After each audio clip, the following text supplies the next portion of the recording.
And welcome back, everyone. Welcome back to another week, another edition of the PondCast, episode 50, your weekly dose of all things StarCraft. I'm Gorgeous VIP. With me, I'm joined by the producer behind the scenes, by Crow, by lovely people in the chat, and by our topics as well. Let's go. Welcome one and all. Again, welcome back to our weekly talk show, weekly podcast here. Again, we did miss out previously 2 weeks ago, but now we're here, and now we were back, of course, last week to catch up, and now we're here to continue to go through all the news of the week. And there's a lot to discuss, there's a lot to go over in regards to tournaments and in regards to news as well. So strap in. Let's go. Let's jump in. Once again, to reiterate, for now, at least, I'm on my own. Again, Yakui, of course, is spending time elsewhere, focusing on his IRL career, has since, of course, graduated and found himself a full-time job, so much love to Yaku. But, of course, always open to bringing some guests on, and we might see a new guest in the future. We'll see. We'll see what happens. For now, though, we have our news of the week. And first thing is first, we have Nightmare. Now, Nightmare, he's a player that has been very inactive as of late. He's been very inactive towards the I would say towards the past 3 months, 3 to 4 months, has been much more inactive here, has been playing less and less StarCraft. I'll be honest, I was very surprised to see Nightmare a part of the GSL qualifiers for GSL Season 1 of this year. I was very surprised. I was like, oh, he's still competing. I'll be honest, I assumed he had silently retired, but he did, of course, compete. Likewise, he also qualified for GSL. He competed in the GSL Group Stage 1 in Season 1, and that's where his tournament run did end. He had a decent showing, but if I'm honest, I mean, we casted the matches, and we even spoke about it during the broadcast as well, how it did seem like his play was a little bit unrefined. It was rough around the edges.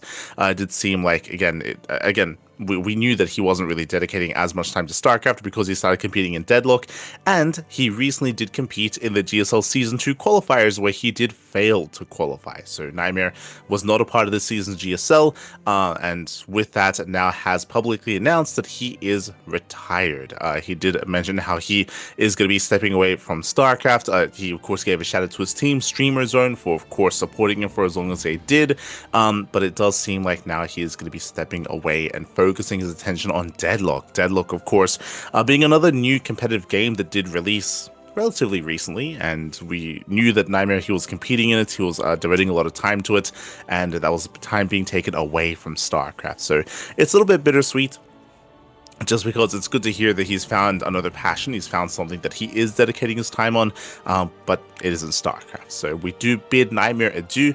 Again, Nightmare, he again was a very active player for a very long time. I say that, I mean, it's kind of weird to say, but like, he was one of the newer faces in the scene. Like, he's not one of the old, like, necessarily Casper players, referring to back in like 2013, 2014, but he's still been around for a long time regardless. Again, StarCraft has been around for many years at this point, so it's been a long career. He himself did mention how it was 10 years of StarCraft. Now he has since retired, so I wish Nightmare the best, wish him the best when it comes to Deadlock and anything else moving forward, when it comes to his career, when it comes to his life.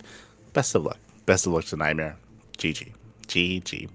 With that, he's going to be stepping away from StarCraft, and again, like, the writing was like, it's no big surprise. Like, I get, as I mentioned, I was surprised to see him at GSL qualifiers. Like, I was like, oh, let's go.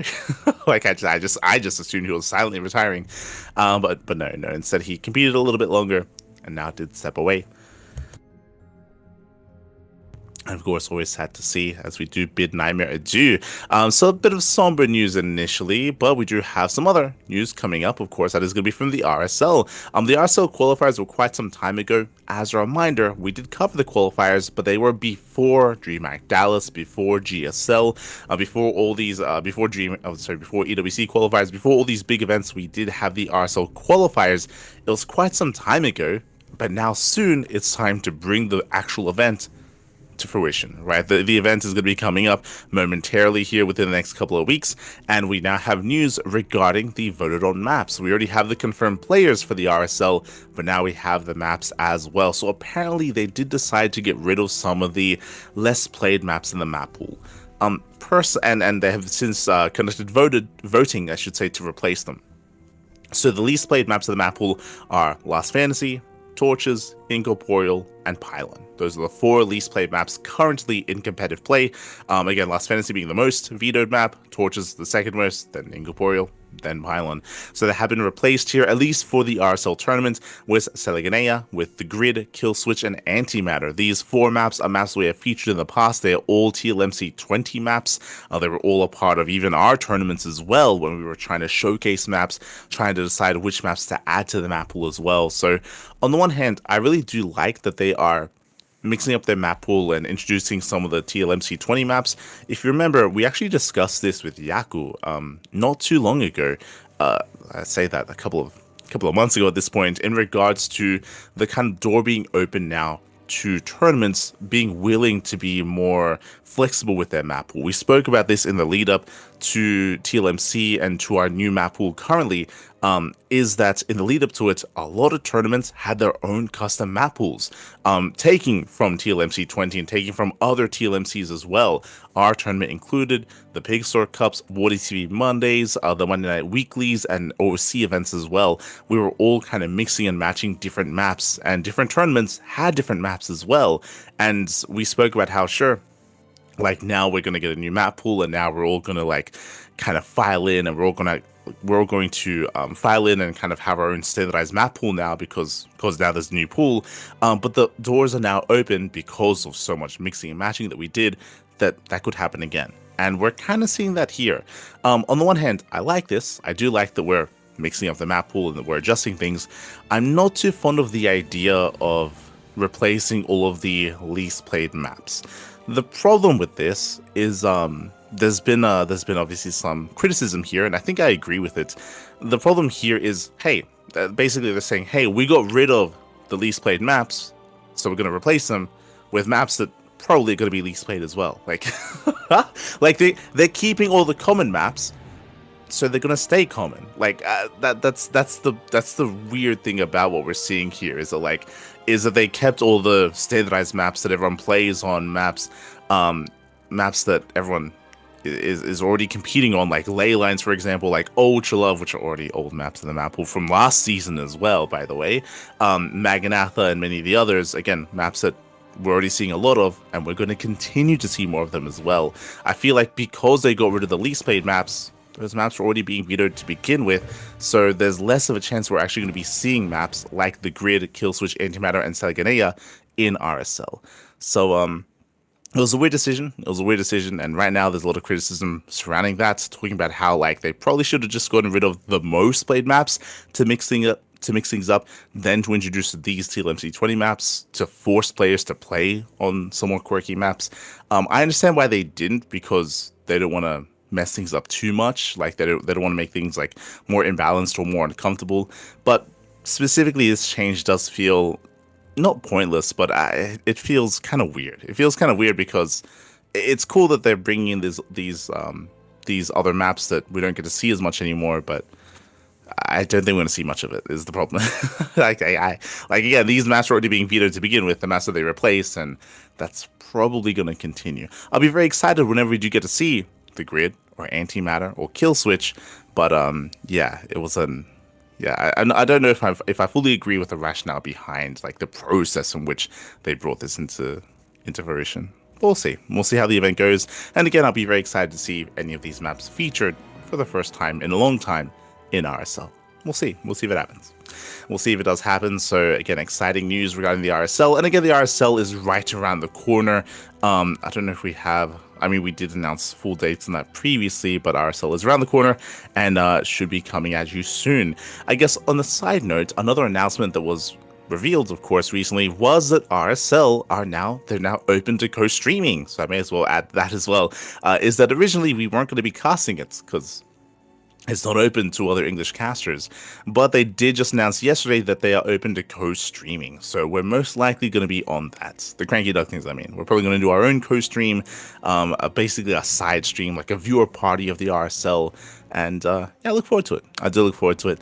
Our schedule is already kind of full, so now to add to that schedule, bearing in mind that the RSL does begin June 17th, so I was just looking for the date. That's going to be next week, Tuesday. So yeah. This time to fill up our schedule. I know Kura's gonna be very excited about that. Very excited. Uh, I am so let's go. happy. I would like to say thank you to all my fans, and I will show good calendar in the future. Yes, yes. Oh, you thought the calendar was finalized. Oh, mistakes were made. I, I. Well, we'll see. We'll see. We'll yeah. I mean, we might not. We might not. We might just enjoy some time off. But it's gonna be an intense week. It's gonna be RSL into EWC into Home Story Cup. But yes, that is the news on the horizon regarding the RSL. And there is another big piece of news here that was released less than 24 hours ago. And that is a video made by Harstem. Harstem, he did create a video called Harstem's Proposed Balance Changes. And I do think that right now is an important time to be discussing this. Now, for those who are unaware, I mean, I say unaware, it's not like it's confirmed news, but there's a very high chance, and we assume this will be the case for the past couple of months now, is that there would be a patch pre-EWC. We have had the qualifiers, but I think a lot of people are under the assumption that there is going to be a balance patch before the Esports World Cup. I think we're all kind of in unison in regards to that. So I do think that right now is a time to be discussing balance changes because they're probably going to go live soon. I say soon, probably after the global qualifiers, before the main event. So within the next couple of weeks. Within the next couple of weeks, we're expecting a balance patch, and now is the time to be discussing what changes need to be made, what are issues plaguing the game, and how to try to address them in some way, shape, or form. It's always a difficult thing to do. If you know anything about us, or me, here in the CranKy Ducklings, it's one thing that I typically don't really bring up when casting. I always dislike the idea, and I always am the first to jump in and defend if anyone ever brings up something like balance in regards to a player winning a game. I feel like usually it detracts from the player, it detracts from their accomplishments, and I'm typically one to step in favor of the player themselves, not to take away from that. But the reality is that there are some things that are plaguing the game right now in regards to certain matchups, and most likely they do need to be addressed.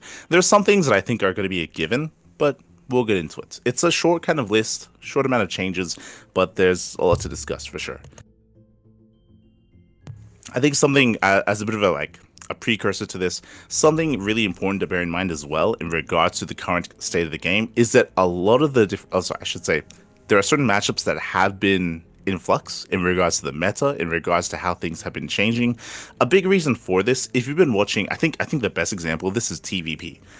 If you've been watching TVP over the past 8 months, it has changed so much. It has changed so much over the course of 8 months. And there's a big reason for this. Now, when it comes to StarCraft 2, and when it comes to balance, when it comes to the meta, tendencies, and how kind of certain matchups do unfold, maps are a big part of that. Maps are big. They're not as big as in Brood War. In Brood War, maps are used to, in a way, almost balance the game. That's how impactful maps can be. Here, I would say it's a little bit lessened. Here, maps, what they typically do is they kind of dictate certain tendencies and certain play styles. Very much so in StarCraft 2. And we see that a lot in every matchup, to be honest. And we saw the extremes of that last season, because if you remember, last season, the big controversial thing was that they introduced old maps. And the old maps that were chosen, and unfortunately, I feel like choosing them, the heart was in the right place, but it wasn't really executed well here. I think the idea behind that was they wanted to, bring some of the older maps back in. There were a lot of maps that are thought of very fondly, and they wanted to bring them back, but they aren't necessarily the best balanced maps in the current meta. And specifically, that was Abyssal Reef, that was Neon Violet Square, and that was King's Cove. Those are 3 old maps that were introduced that are all very large, very turtley, and very defensive, and they did dictate the meta for last season. We saw a lot of turtling, we saw a lot of late game, we saw a lot of longer games, we saw a little bit more of a stale early to mid game as a result of that. That was very much so plaguing that meta, alongside Amygdala being another one of those larger maps.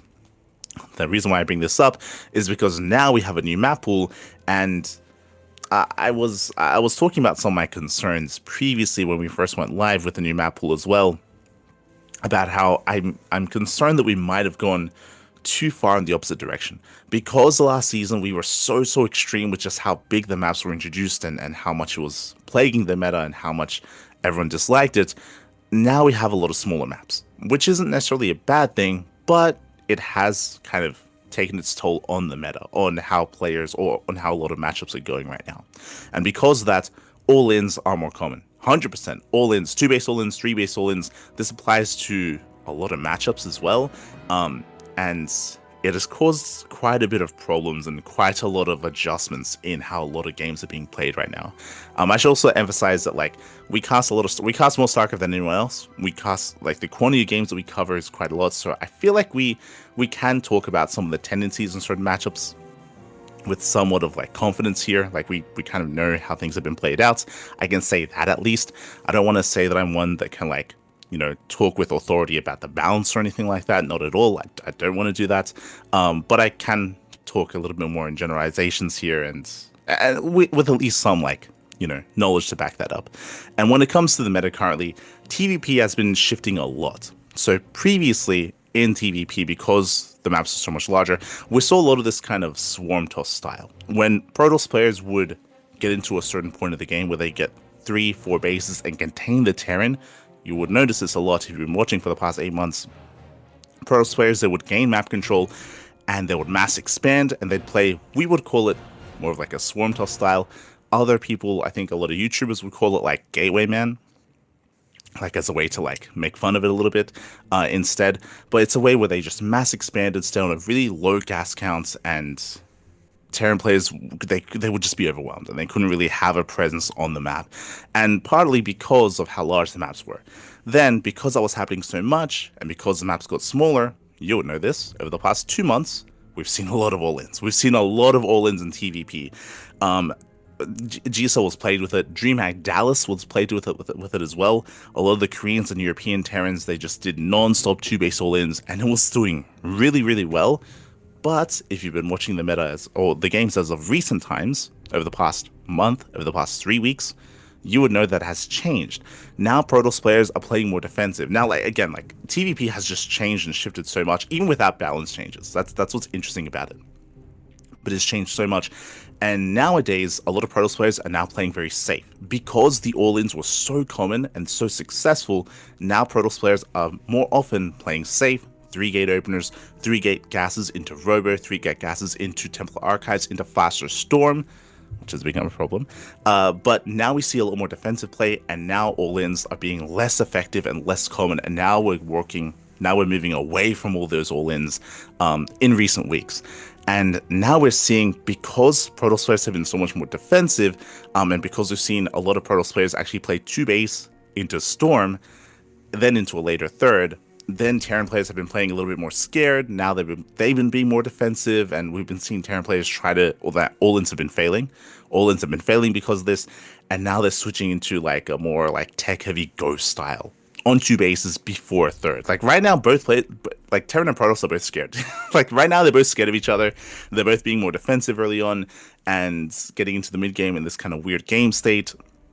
Right now, a lot of people have been noticing Storm is really strong and really prevalent, but that is because Protoss players have now been playing 2-base and opening Storm a lot more often to be safe, and then that's kind of excelling the mid game, and Terran players have been like adjusting to that, and it's been very back and forth, and it's definitely an interesting matchup to keep an eye on. And some of these changes proposed by Hearthstone, winding it back, are looking to address that. Likewise, when it comes to some of the other matches, ZVP and ZVT, I would say currently are really stale. It's kind of weird. For those that don't know, like I don't talk about it much. I'm a Zerg main. I'm a Zerg main. Ladder on my own personal channel. And even though, despite that fact, reality is ZVT and ZVP have gotten very stale to the point where I do enjoy casting TVP a lot more, just because of certain changes that have been made and how difficult it is to be aggressive and active in those other matchups, to the point where ZVP, Stargate Opener, Oracle into a 3rd base, into Tech as well, in towards Sky Toss. It's very common. It's very difficult to break that because of certain changes with the energy overcharge, because of, I would say, the strength of the Oracle. Like there's a lot happening. There's a lot to discuss for sure. And yeah, I guess I'm just trying to lay down some of the foundation of what's been happening recently and what looks to be what Hearthstone is going to try to address and try to adjust. Same with ZVT. ZVT, early game aggression from Zerg, is non-existent, and we've seen a lot of ARAXs. 3-base all-in. 3-base all-in ARAXs be very successful. Even 7-minute pushes as well have been very successful from the side of Terran, and have been killing a lot of Zerg players really early on. Because of this was an issue that was brought up last year after the change to the Baneling. After the change to the Baneling, Roach openers were much more common, much more slower style, and yeah, much more of a, again, like much more of like a stagnant style as well from the side of Zerg in ZVT. And we've been seeing that to the extreme nowadays because maps have gotten smaller. These aggressive timing attacks, these aggressive builds have been even more successful. Hearthstone even addresses it in this game how like 60+% of games are ending really quickly with these 8-Raxes or with these early pushes from Terran, and Zerg just die. There's just because of certain changes, certain nerfs to the Baneling, to the Queen as well. There's been a lot happening there, and that's also going to be addressed here. We're mainly discussing other matchups, not mirror matchups. That's kind of not something that's being focused on here. Mainly ZVT, ZVP, and TVP. But let's go. Let's jump on in. The first change here is NG recharge cooldown decreased to 30 seconds from 100. So this is to make it so that you can NG recharge more often. So again, they're going to decrease the cooldown to make it so you can do it more often. This is coinciding with, again, this is for Protoss, NG recharge now recharges 50 NG instead of 100 energy. This is a pretty big change, and it's going to change a lot of unit interactions, specifically with the Oracle, with the Sentry, and with High Templar as well.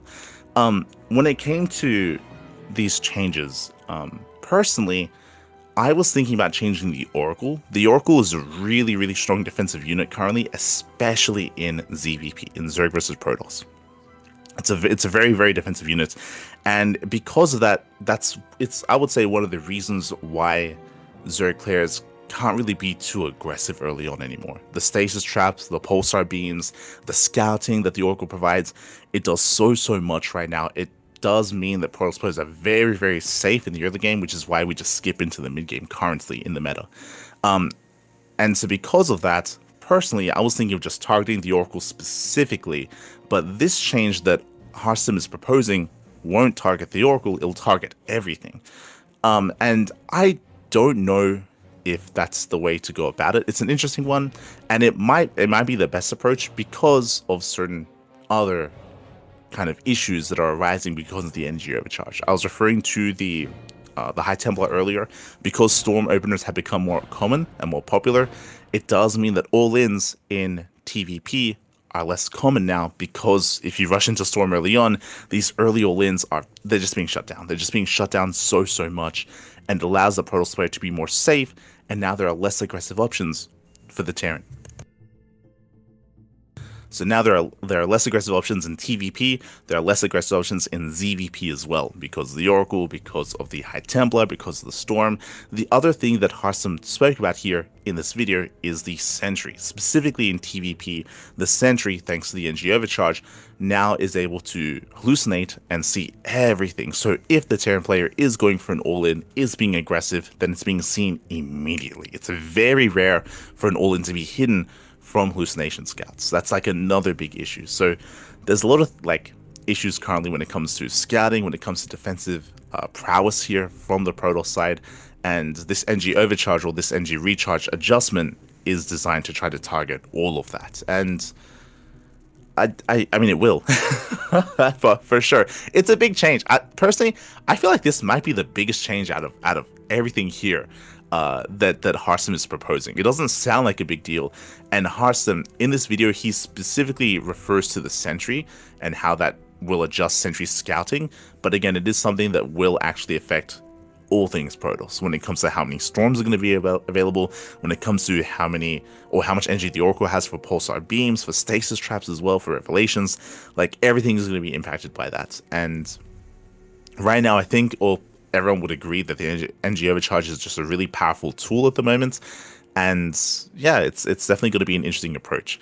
I don't think I want to say whether this is too much of a nerf or not enough of a nerf, but that's what it's addressing. Like right now, there are issues in these matchups, and this is designed to address that. And I can say that this will, whether it's enough, whether it's not, it's kind of hard to say. But like the problems are there for sure. Like the problems are there. These problems have to be addressed, and this is a way to address those issues. As I said myself personally before seeing this, like I was more thinking of targeting specific units, but specifically targeting NG overcharge, which is kind of like the root of this issue, might be a better approach. It might be a better approach than like targeting these specific units themselves. So yeah, it's definitely an interesting change here, interesting proposal by Hearthstone. And again, like in the video, he specifically is just referring to the interactions with the sentry, but this is going to affect all unit interactions with NG overcharge. The other thing that he proposed for Protoss was Dark Templar. This I'm less on board with. Like I'm all on board with addressing the NG overcharge and the power of the NG overcharge that is plaguing a lot of the Protoss matchups right now, for sure. This is I think Hearthstone, he phrased it that he didn't feel like Protoss players would be having enough, or they have enough of a way to harass in the late game of PvT. When I say late, I mean if both players are even in the late game, know when a Protoss player is ahead and has like this massive like base and an economic advantage, not in that kind of game state, but specifically like in split map scenarios, when a Terran player is hunkered down on 5-6 bases and they have all these planetaries and sensor towers and turrets as well. I'll be honest, the game state that he's theorizing, we don't see too often. I'll be honest, we don't really get to see that too often at the highest level of play. So I don't know if I fully agree with the rationale behind this change, just because it's a situation that we don't see often right now.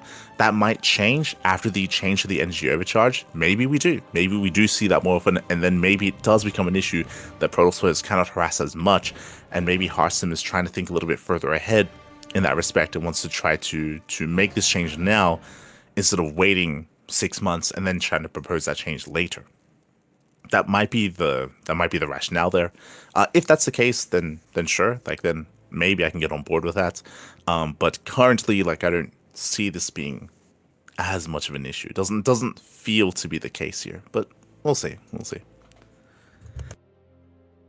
So I'm a little bit on the fence on the DT change.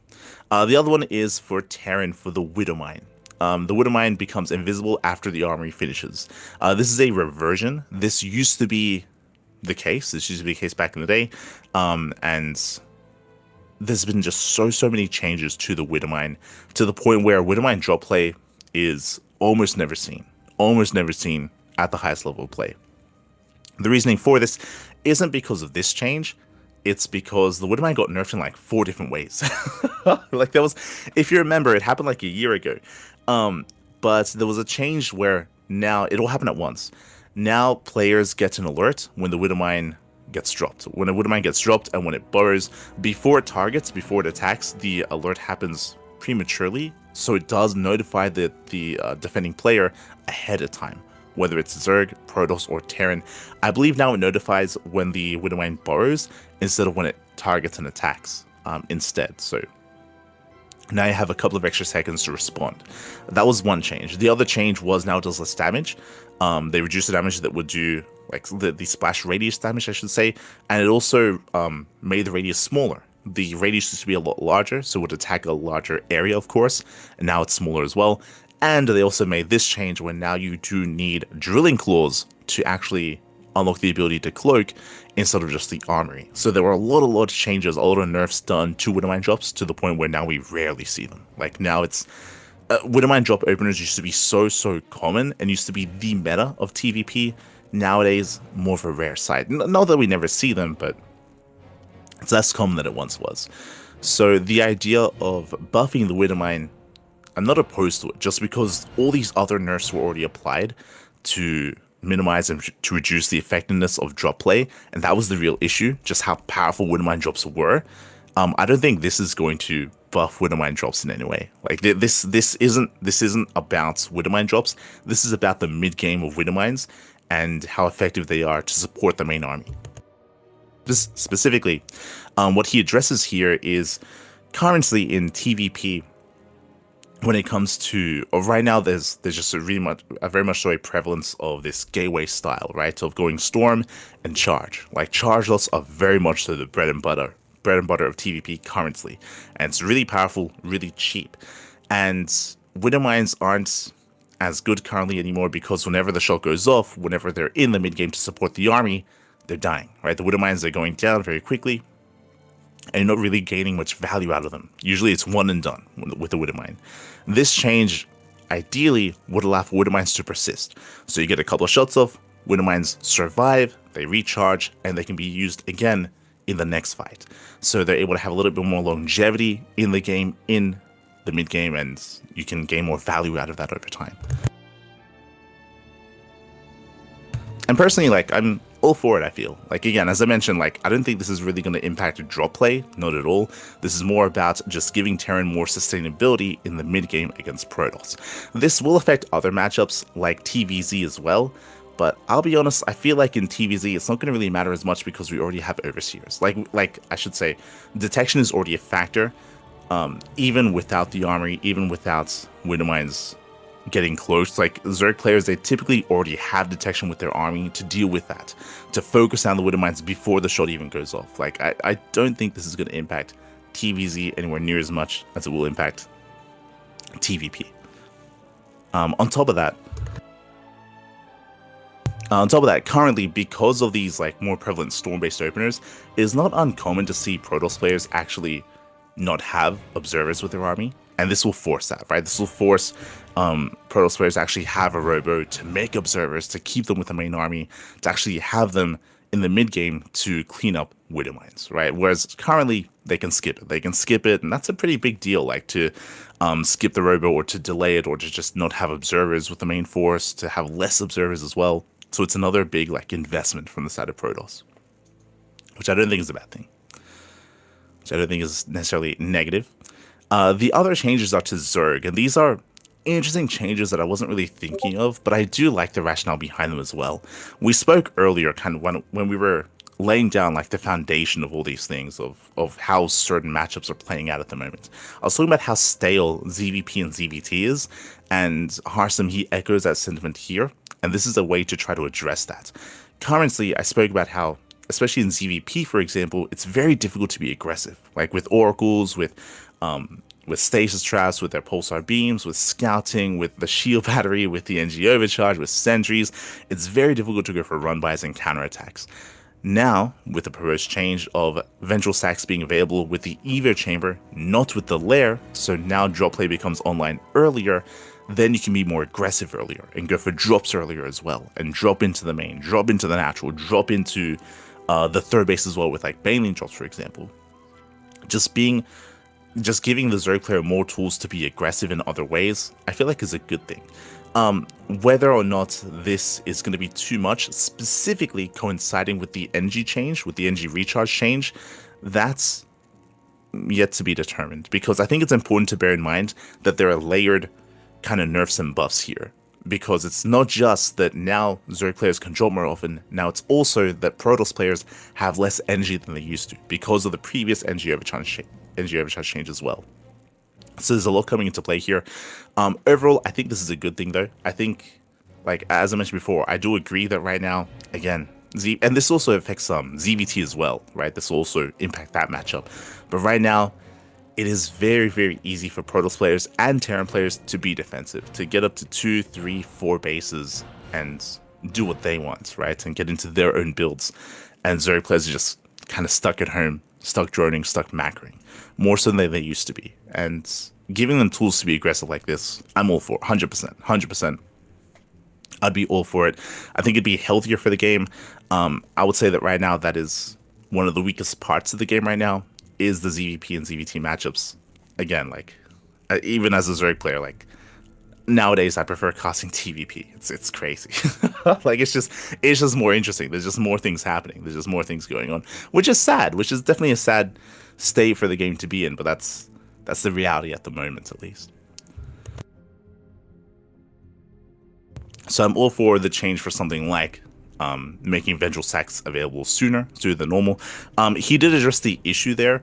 One of the issues was that, or the reason why this was nerfed previously was because in ZVP there were a lot of all-ins regarding this, and Protoss players had a harder time defending.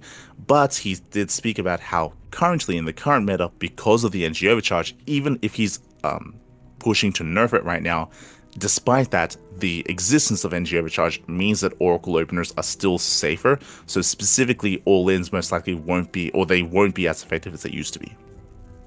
So that shouldn't be as much of an issue, if not an issue at all. And I think I'd agree with that as well. Like, Stargate openers, Oracle openers are still very safe, even though we're nerfing how much NG they actually get from the NG overcharge. That doesn't take away from their strength as a unit. Like, that's something to bear in mind. Like, yes, they're going to have less NG than they used to, but they're still a solid unit defensively against things like Ling run-bys, Ling drops, and things of that nature. Like, it can be really easy to be kind of like trapped in this thought process of like, oh no, they're nerfing like the Oracle and they're buffing like aggression from one side. That means it's gonna be impossible. We're gonna lose everything. It's like, no, the Oracle's still very much so a strong unit defensively as well. Yes, it's gonna have less energy, but that doesn't mean that you can't defend against this. But that's something that we're gonna have to like keep an eye on and monitor for sure. The other change was to the Banelings to increase its HP by 5 with Bailing speed. Once again, this is a reversion. I do think that this is also very necessary. In my mind, this was always going to happen. I'll be honest. Even before seeing this video, one thing that was 100% in my mind moving forward is that the next patch would actually buff Banelings. 100%.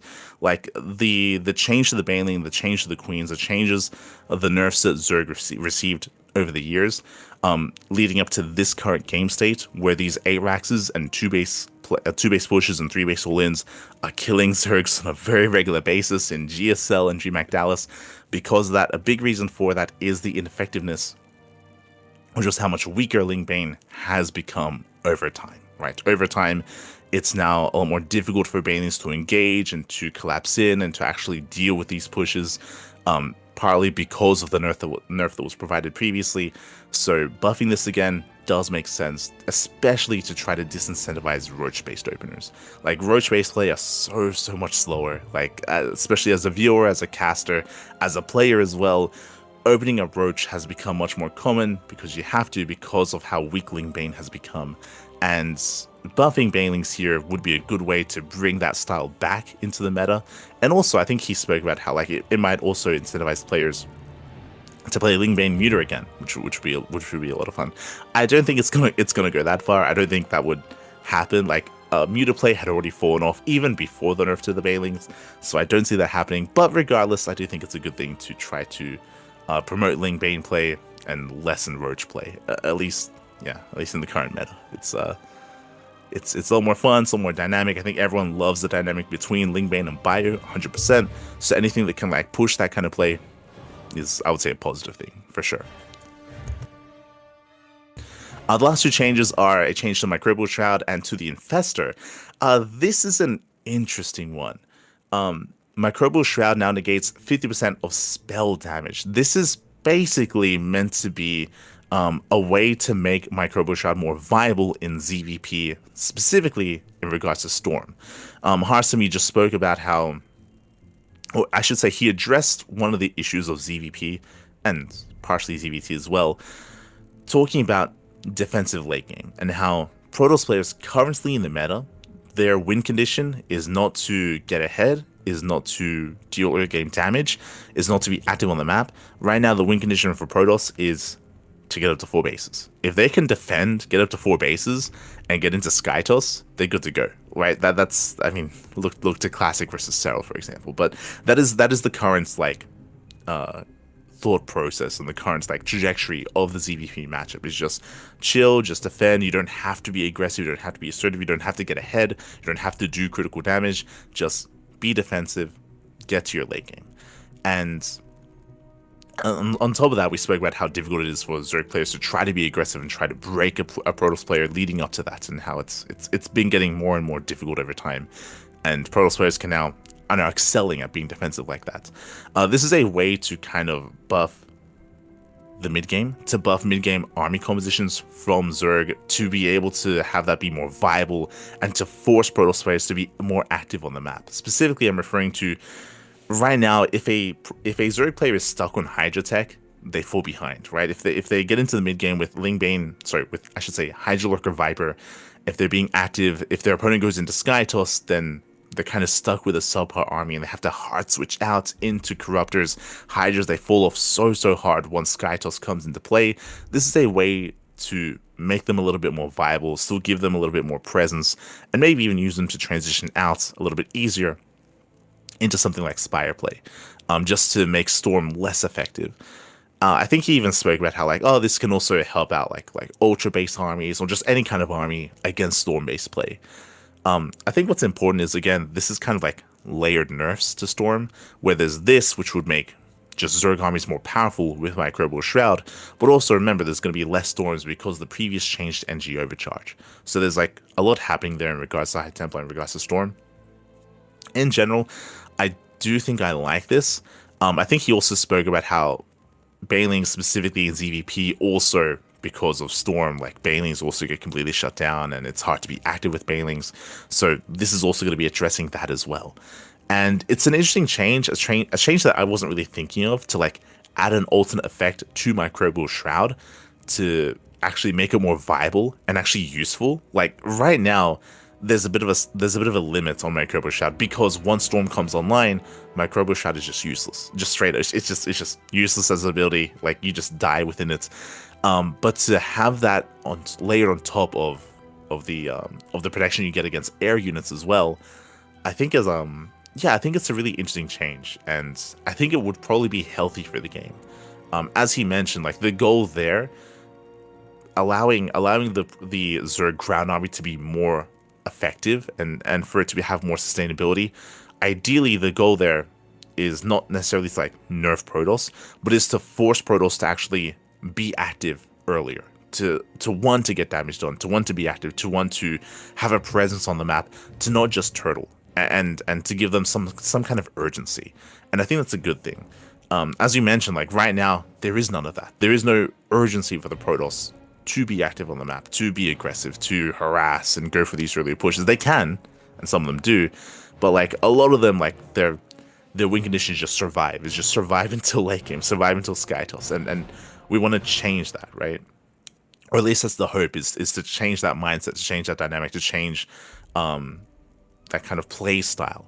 Because even though right now it is the correct way to play for Protoss, it's not fun to play. It's not fun to watch. It's not fun to watch that kind of dynamic, to see a player just focus on just purely being defensive instead of being active on the map and having that back and forth. I think that's something that everyone loves about StarCraft. That's why Lingbane Muta against Bio was so popular for so long, because you had that back and forth engagement, and you had this ebb and flow of Terran and Zerg, and we want to bring that back. We don't want players to want to just turtle up all the time, and this is ideally trying to address that. I would agree with the issue. Is this a solution? Maybe, but I think something that I would agree with Hearthstone on for a lot of these changes is that whether you agree or not on what the changes are, what they're trying to address, and the issues that are currently, or the perceived issues in the game, I think I would agree with. Like yes, like this, like Protoss players being overly defensive and successfully being defensive, like that is an issue, right, that we want to try to address. ZVP being stale in the early game, also an issue that we want to address. How to address it, there may be other ways to do it. These are just some of the proposed changes, but like the problem is there. I think we all agree on the problem. The solution, maybe that's where like you can have more speculation, you can have disagreements, you can bring something different to the table. That's perfectly fine. But I think I would like validate Hearthstone's opinion on what the issues of the game are and what has to be changed. Like for sure, I think most people can get behind it. I think most people would agree with that, or at least I would hope so. So yeah, that's a crazy change. 50% slow damage. The other change that I'm not too fond of is the Infestor change. So Infestors are not capable of moving while borrowed anymore. This to me feels like a really weird change.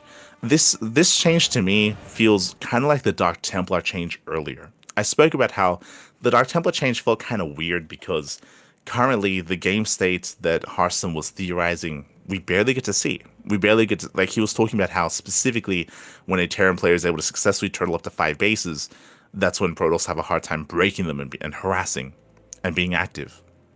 So he wanted to buff the Dark Templar to allow them to be able to go in and like snipe buildings and snipe planetaries again. But that's like a game state we don't really get to see too often. Here, the rationale or the scenario that he's referring to, personally, I don't think we get to see it too often either. Like Bored Infestors, we see rarely, but only because we rarely get to see that kind of game state as well. We saw it famously, infamously from players like Dark, players like Serral, like in these big, long late game scenarios. But right now, a lot of games aren't getting there. Right now, a lot of games are ending early. We spoke about how there's been like a high increase in like shorter games and all-ins and 3-base all-ins and 2-base timings, and how that's been plaguing the meta right now. So the scenario that he's kind of talking about is like this kind of late game situation where there are all these infestors borrowed and the Terran player is maxed out, but they don't want to push because of the threat of these infestors. I don't really see that too often. I don't really see that. I feel like it's really rare. I think it's really rare to see borrowed infestors sharking around and catching out armies and seeing that kind of dynamic. So this I will say feels like a bit of a weirder change, just because it's also a situation that we don't get to see too often, and it's a dynamic that I think everyone's really excited about. Like, I think it's really hype whenever you see, I don't know, say Clem versus Serral, and Clem's being active on the map, and Serral, he's like sharking around with like 1 or 2 infestors, and he's looking for like the juicy fungal, and then bam, like Clem, he notices the shade or the shimmer under the ground, and he scans and he spots the infestor, or he misses the infestor, he misses seeing it, or the scan misses, and then bam, they unburrow, they fungal, and then you get this big fight. Like, I feel like these are typically exciting moments. I don't know if they're necessarily things that detract from the experience from watching or playing or viewing ZBT. Whenever that does happen, it's a rare sight to see those Bard infestors sharking around and catching out the army. But I feel like whenever we do see it, it's hype. Or whenever it's denied, right? Whenever there's that scam, whenever whether it's Maru or whether it's Clem, whenever they notice, right? Whenever they notice the shadow on the ground, and then they scan and then they shut it down, or they have like a Raven coming in. Like, I would say those are more exciting moments than anything. So I think that's why, like, I think this change I'm not necessarily on board with, similar to the Dark Templar change. And likewise, I think Hearthstone's rationale here was also talking about and stating that he was talking about how it was less about the infestors and how common they are and how much they shut down bioplay by catching out the army with fungals, but he was talking about how the threat of that incentivizes Terran players to turtle. But I don't know if that's true. Like, he was talking about how, like, because there's the threat of borrowed infestors, that's why Terran players, if we do end up in a late game, that's one of the reasons why they just turtle up. Why they would want to just turtle up and hunker down with planetaries and 4, 5, 6 bases and just wall up. I don't think that's the case though. Like, I understand the sentiment there, but I don't think that's necessarily the reason for that. I do agree though that Hearthstone was saying that the Terran players, after a certain point, if the Zerg players, if they get up to a higher base count and a better economy, that they're afraid to push. 100%, I agree with that. But I agree with that more because of creep and because of surround potential, less so because of Bard Infestors. So I agree with the issue there. The issue being that Terran players are scared to push because they're scared to just get caught out. I agree. Like, that the issue there, the problem, is there for sure. I think the way that he got there, though, the reasoning for that issue isn't. I don't think I agree with that. I don't think I agree that one of the reasons why Terrans turtle is because they're afraid of Bard Infestors. That's wild. Like that. Like, I didn't see anything that points in that direction. So I feel like this is maybe a little bit misguided.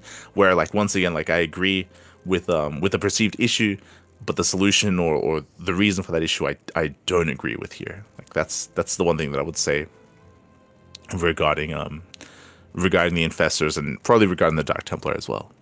But outside of that, like I think I might be on board with everything.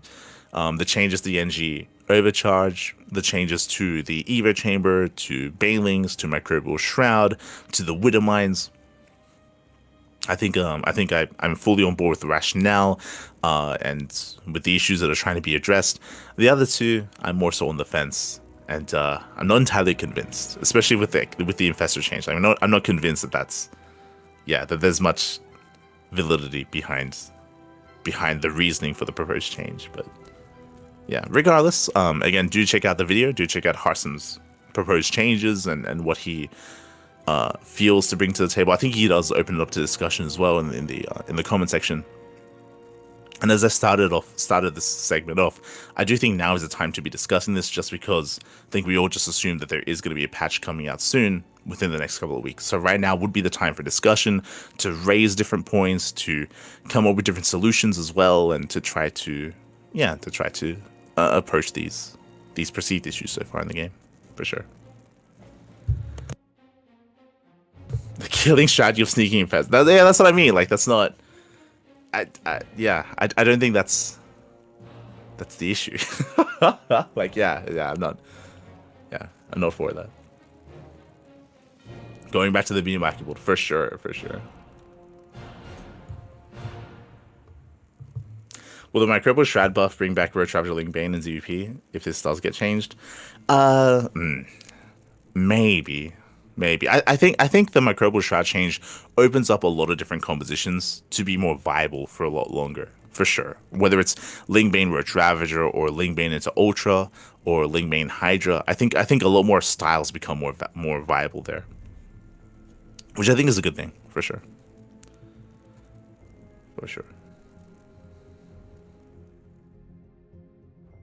The Widowmine change is the only hard no for me out of these changes. It's so immensely frustrating to play against. I think it's super bad for lower level players. It might be bad for. I don't know if I agree with that. It depends in what kind of instance you're referring to. Because as I mentioned, I don't think like this does not impact drop play. Like, if you're worried about Widowmine drops, this is not what that's addressing. This is addressing Widowmines when it comes to main army compositions. I think it's important to bear that in mind.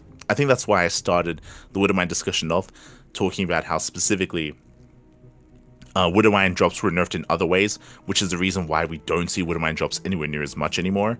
So this is not like a part of that necessarily.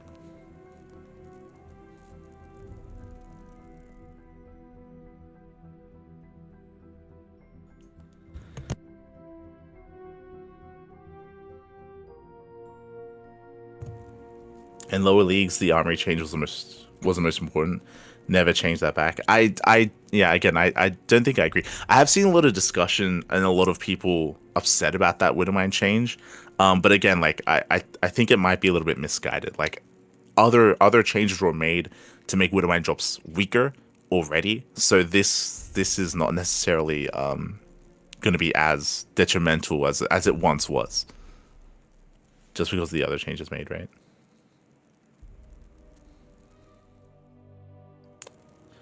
What do you think about the Oracle? I believe it can do too much right now. We already addressed that. The NG overcharge change that Harsim is proposing here will affect Storm, will affect High Templar, will affect Sentries, and will affect Oracles as well. Like that's all being impacted by the NG overcharge change. Same with the Evo Chamber Drop Lord change as well. Like both of those things, in a way, address that. So I think that's important to bear in mind.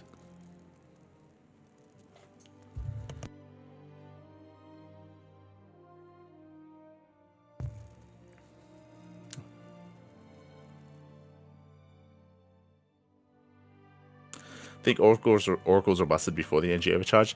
I think oracles were. I think they still are really strong defensive tools and defensive units, but I think that's also why that's also why I mentioned the Drop Lord change, because that's giving Zerg players another way to be aggressive and be assertive despite the strength of the Oracle, right? Like that's what that's referring to. We already agreed on the fact that the Oracle is really good defensively as a tool, but now it's going to have less energy, and now there are more ways to be aggressive and more ways to be active, and ideally, you know, it makes it more difficult for for Protoss players. Would I say more difficult to defend, or yeah, I think I would say that more difficult to defend and have to devote a little bit more to defense when it comes to map vision, map awareness, unit control, all those things.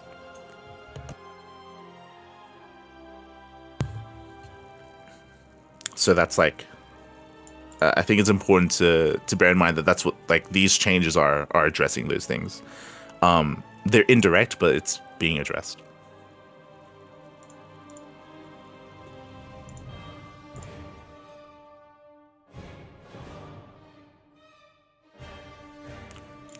But yeah. So far, like when it comes to these changes, I think I'm on board with all of them except for the Infestor and the Dark Templar change. Like as we mentioned, like you know, I think the problems with the game, and I think like his reasoning behind them is all like pretty sound. So yeah, it's definitely an interesting thing to discuss, at least at the moment. And again, now is the time like to discuss those things. Oh, but with that, so again, when it comes to Hearthstone's thoughts, I do recommend checking it out. Do leave a link in the chat. So I do recommend checking out the video, listening to his thoughts yourself, and again posting your own. I think it's important to like take a step back, especially if you have like a knee-jerk reaction to something. I do believe that a lot of the sentiments regarding the Widowmine are misguided and misplaced. So I think it's important to just take a step back, take a breath, take it all in, and then formulate your own thoughts and formulate your own opinions regarding that. So yeah, do check out the video. And yeah, we'll see. We'll see if we get any kind of update in the future. If we do, we'll talk about it. We'll talk about it, whether it's Hearthstone, whether it's Lambo, whether it's some of these other people giving their own thoughts about the balance or about changes. We'll always be willing to jump on board and to discuss as well, for sure. As that leads us into the rest of our tournaments. there's still a lot of tournaments to discuss, for sure. Still a lot to get into.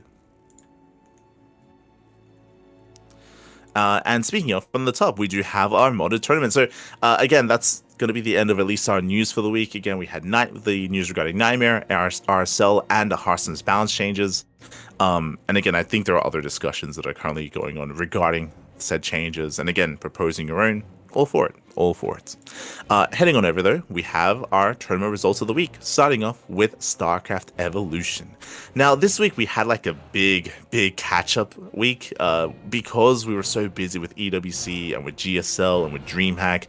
We just couldn't really devote as much time to covering some of these other tournaments, but this week we caught up. This week we did catch up, and from the top we have Kung Fu Cup number 9. SC Evolution Edition. As a reminder, currently there is a bit of a bug, or currently it's, I should say, arcade and mod makers are unable to update their games currently in StarCraft due to Blizzard disabling that for good reason. There was like an exploit, and we discussed it previously. But currently there's no way for them to update said mods, and because of that, we actually haven't seen a Warcraft 3 Evolution tournament in quite some time. And we're still waiting for the eventual moments, the eventual time where Blizzard will allow for updates to be made again. We're hoping that comes soon. That is also affecting StarCraft Evolution as well. I believe they are working on a big patch. They already announced it. They're working on a big patch, and they're working on some big changes, but that'll be after they can actually implement those changes. So until then, we won't have any Warcraft 3 Evolution tournaments, and likewise StarCraft Evolution, they're still holding out on that big patch. It's going to be coming soon. Until then, though, we have our tournaments. So we have Kung Fu Cup Weekly number 9. We did have Dark. Now, again, this was played out before Dark entered the military. Bear that in mind. And Dark, when he played SC2, he would play Zerg. When he played Brood War, though, he would play random. And Dark had a very strong showing here, not dropping a single map. I rate Bjorn very highly, by the way, in StarCraft Evolution. I would say he's the strongest Terran player in StarCraft Evolution. So for Dark to have his way with him with Zerg and with Protoss was impressive. Was very impressive. So GG well played. Dark, he does claim the series 3-0 over Bjorn. Very strong showing. This is also a little bit bittersweet. We speak about Dark all the time about how it's a bit of a shame that he was as informed as he was when he went to the military. Like Dark, I would say that he was and even still would be the best Zerg player in South Korea and one of the best Zerg players in the world. Even as he was retiring, like he was still very much so in form, and these events they kind of like showcase that as well. So GG Dark, he was able to take down Byun 3-0. That leads us into Kung Fu Cup number 10, where Dark also took down the win. Dark, he 2-0'd Max, he 2-0'd Geralt, and he 3-1'd Byun as well. What was most exciting to me about this tournament was Max. Max, he did very often play in Warcraft 3 Evolution and in StarCraft 2 tournaments, but very rarely did Max ever play in StarCraft Evolution tournaments. Like, that's just rarely seen. So I was shocked to see him sign up for this tournament in StarCraft Evolution, and he did well. He took down Milky Cow. He went down to Dark, unfortunately, and those are just non-stop all-ins. Fun fact, those are just non-stop all-ins. Dark, he just cheesed Max the hell out of the tournament. It was crazy. A very aggressive series there by Dark. With that, he was able to then take down Byun 3-1 in the grand finals as well. Byun took a map. He was able to take a map at least, but did go down to Dark again. Dark once again just showing his prowess, showcasing his prowess. Fun fact, one of those games was a TVT. Like, Dark did win in a TVT against Byun, which was crazy, by the way. So really strong showing there by Dark, claiming another win against Byun. GG. That then led us into SEL StarCraft Evolution Masters number 3. This is a monthly tournament, a monthly show match tournament as well. It's also been a while since we've had one of these, so hopefully we're going to see another in the near future. We've only had 3 so far. Originally, it was going to be a show match featuring Quanta and Thermal, but unfortunately they were unavailable, and instead Shin and 3Point showed up instead. So a bit of a more impromptu show match. We had Shin versus 3Point, best of 7, a very intense matchup, very intense back and forth. Now, once again, for those who are maybe unaware with StarCraft Evolution, this is a mod where Brood War goes up against StarCraft 2, and again, the team behind it are very dedicated. They do a lot when it comes to porting maps, when it comes to balancing the game, and when it comes to graphical changes as well. So it's really cool to see them devote as much time as they have. And I bring this up just because some people may be looking at this and be saying, oh, it's a ZVZ, like mirror matchups are at times maybe not the most entertaining or the most popular of matchups, but here Brood War versus SC2 is very different. Like, it's the Zerg in name only. Like, there's so much different about their dynamic. The Brood War Zerg player, they don't have Banelings, but they have Scourge, so it makes like Muta versus Muta that much more dynamic when Scourge get involved. Ling Bane, of course, is not available to them, so they have to go into Ling Hydra. They have access to Lurker Tech faster as well. They have access to Defilers, access to Queens, a very different kind of Queen. Like, there's just such a different dynamic where mirror matchups in StarCraft Evolution are not really mirror matchups. They're their own unique matchup instead. And they might be some of my favorite matchups in StarCraft Evolution, to be honest. Just to see how different the Zerg or the Protoss or the Terran are to their counterpart. So it's always a lot of fun.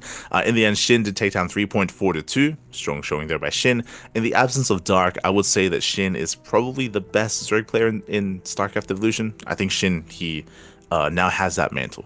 He has that mantle from Dark. And with that, takes the win. GG, well played. Shin does take the win here over 3Point.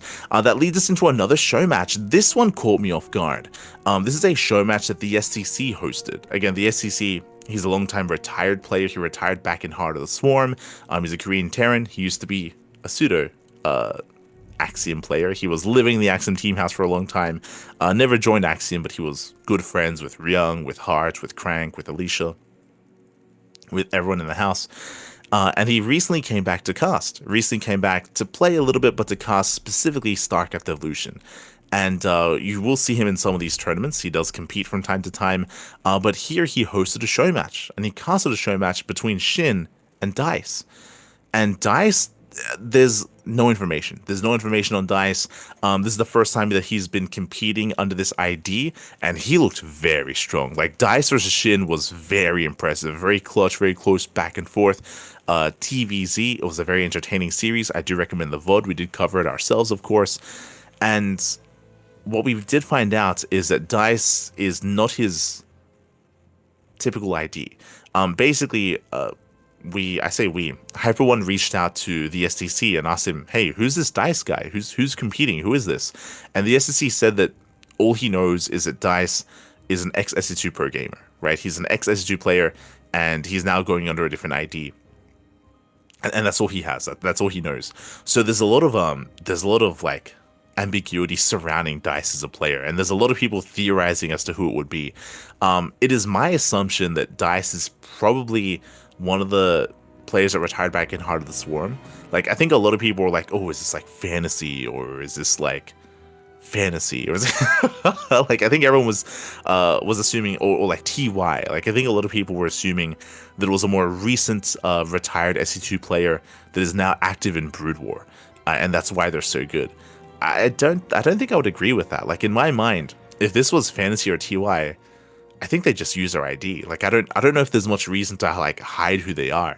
And I don't think they're necessarily trying to hide who they are. I think that they might even just be trying to rebrand because it's been so long since they competed. So it's hard to say who it is. We know that it's an older school Korean Terran player. In my mind, it's probably one of the old Kespa players. Like, I was thinking of like Forte. I was thinking of like Guilty or Bravo. I was like, in my mind, I'm sure Kuro is like maybe thinking of, well, I'm sparking some nostalgia, but I'm thinking of like these older school like Kespa Terran players more so than like more modern like retired Terran players. Like I don't think this would be Keen. I don't think this would be Alive or Fantasy or TY. Like, these, in my mind at least, like these are newer players or players that only recently retired that, I don't know, I feel like they have less reason to hide who they are. Like, it's, at least that's how I think of it. So it's hard to say. Like, no one really knows who this person is, aside from them, again, being an older SC2 player or ex-SC2 player. And we can mainly only speculate. But my money is on, like Heart of the Storm era. That's what I'm thinking. But we'll see. We'll see if we ever get notified, or if it's ever revealed who Dice is, or if we see more of them, if they keep competing. I think this is the only matches that Dice has actually competed in as well. So that's also really interesting. And there's also like another layer of like, you know, mystery around Dice. Around Dice. But yeah, did really well. I mean, to go to the ace match against Shin is impressive. Very impressive. True Sky High. Yeah, not wrong. That's another one. Sky High is another one. Oh, God, I miss Sky High. He was on CJ, right? Am I crazy? Was he on CJ? He was on CJ, yes. Yeah. I remember seeing Sky High in the CJ outfit, for sure. I remember. But yeah, like, those are the players that I'm thinking of as to who this would be. So yeah, we'll see. And before it's MVP, Kappa. It's always a lot of fun trying to guess who a player could be. That leads us into the StarCraft Evolution number 12, another SCL tournament here. Again, this did take place a couple of weeks ago, and we had a TOP Kiwian. I was very impressed with Kiwian's performance. Nowadays, Top or Kiwian, they are more of a caster. They're less of a player. They play every now and then, but doesn't really compete too often. And even when they do compete, like, I think of Kiwian being more like middle of the pack, like a good player. But I typically do rate him below someone like Rebellion and below someone like 3-Point as well. And here, I mean, it was close. Kiwian did take down Rumiath, Rebellion, and 3-Point to win the entire tournament. Big win here for Top, or big win for Kiwian, and really impressive as well. Like, again, I was definitely favoring his opposing players, and it was close. It went all the way to the ace match, and Kiwian really did prove that, hey, he might be a caster, but he is of relatively equivalent strength to some of these other pro gamers. So it was really impressive, just a really impressive performance. And yeah, I look forward to seeing more of Kiwian. I hope to see more of him in the future. Like, I'm definitely impressed by what he showed, and I want to see more. I want to see more, Pappy. I want to see more. So, GG, well played, very impressive performance. Shout out to 3-Point. 3-Point did make it all the way to the finals, of course, to face off against Kiwian. But did go down, of course, in the grand finals. And yeah, I just hope to see more of Kiwian in these tournaments, more in the brackets, and hopefully more against some of these other top players as well. GG. GG, well played. That leads us into the StarCraft Evolution League number 13. Here we did have, unfortunately, I mean, Kiwian was active, but he went down earlier on. So, and this is what I expected out of the last tournament. No disrespect to Kiwian, but like, in my mind, this is kind of where I rate him as kind of like top 8 player. So he popped off in number 12. Here in number 13 went down to Minnow VK, just barely 2-1. We had Shin popping off. Again, Shin in my mind is the strongest Zerg player here in StarCraft Evolution. And not gonna lie, I expected Shin to go up against Bjorn. Bjorn being the strongest Terran player, and he had a good run for himself, but 3-Point had a crazy upset. 3-Point taking down Bjorn 3-2. He took him down 3-2 in the end. It was a very close series, very clutch. 3-Point was very aggressive at times, was able to all in and catch Bjorn off guard. Bjorn was up 2-0, and I thought it was going to be over. I thought it was going to be like a 3-0 in favor of Bjorn, but 3-Point had a very impressive comeback. He was able to recover, able to pop off with some more aggressive builds for sure, and caused an upset. So really impressive play there by 3-Point. And likewise, I'm very impressed that we had an ace match in the finals. Now, fun fact, Shin did play Protoss. Shin, I say played Protoss. He played random. He played random when he played Brood War. So he was playing SC2 Zerg and then random with Brood War. So you could argue that might be why some of the games didn't quite go Shin's way, because he was playing random and because he was playing Protoss.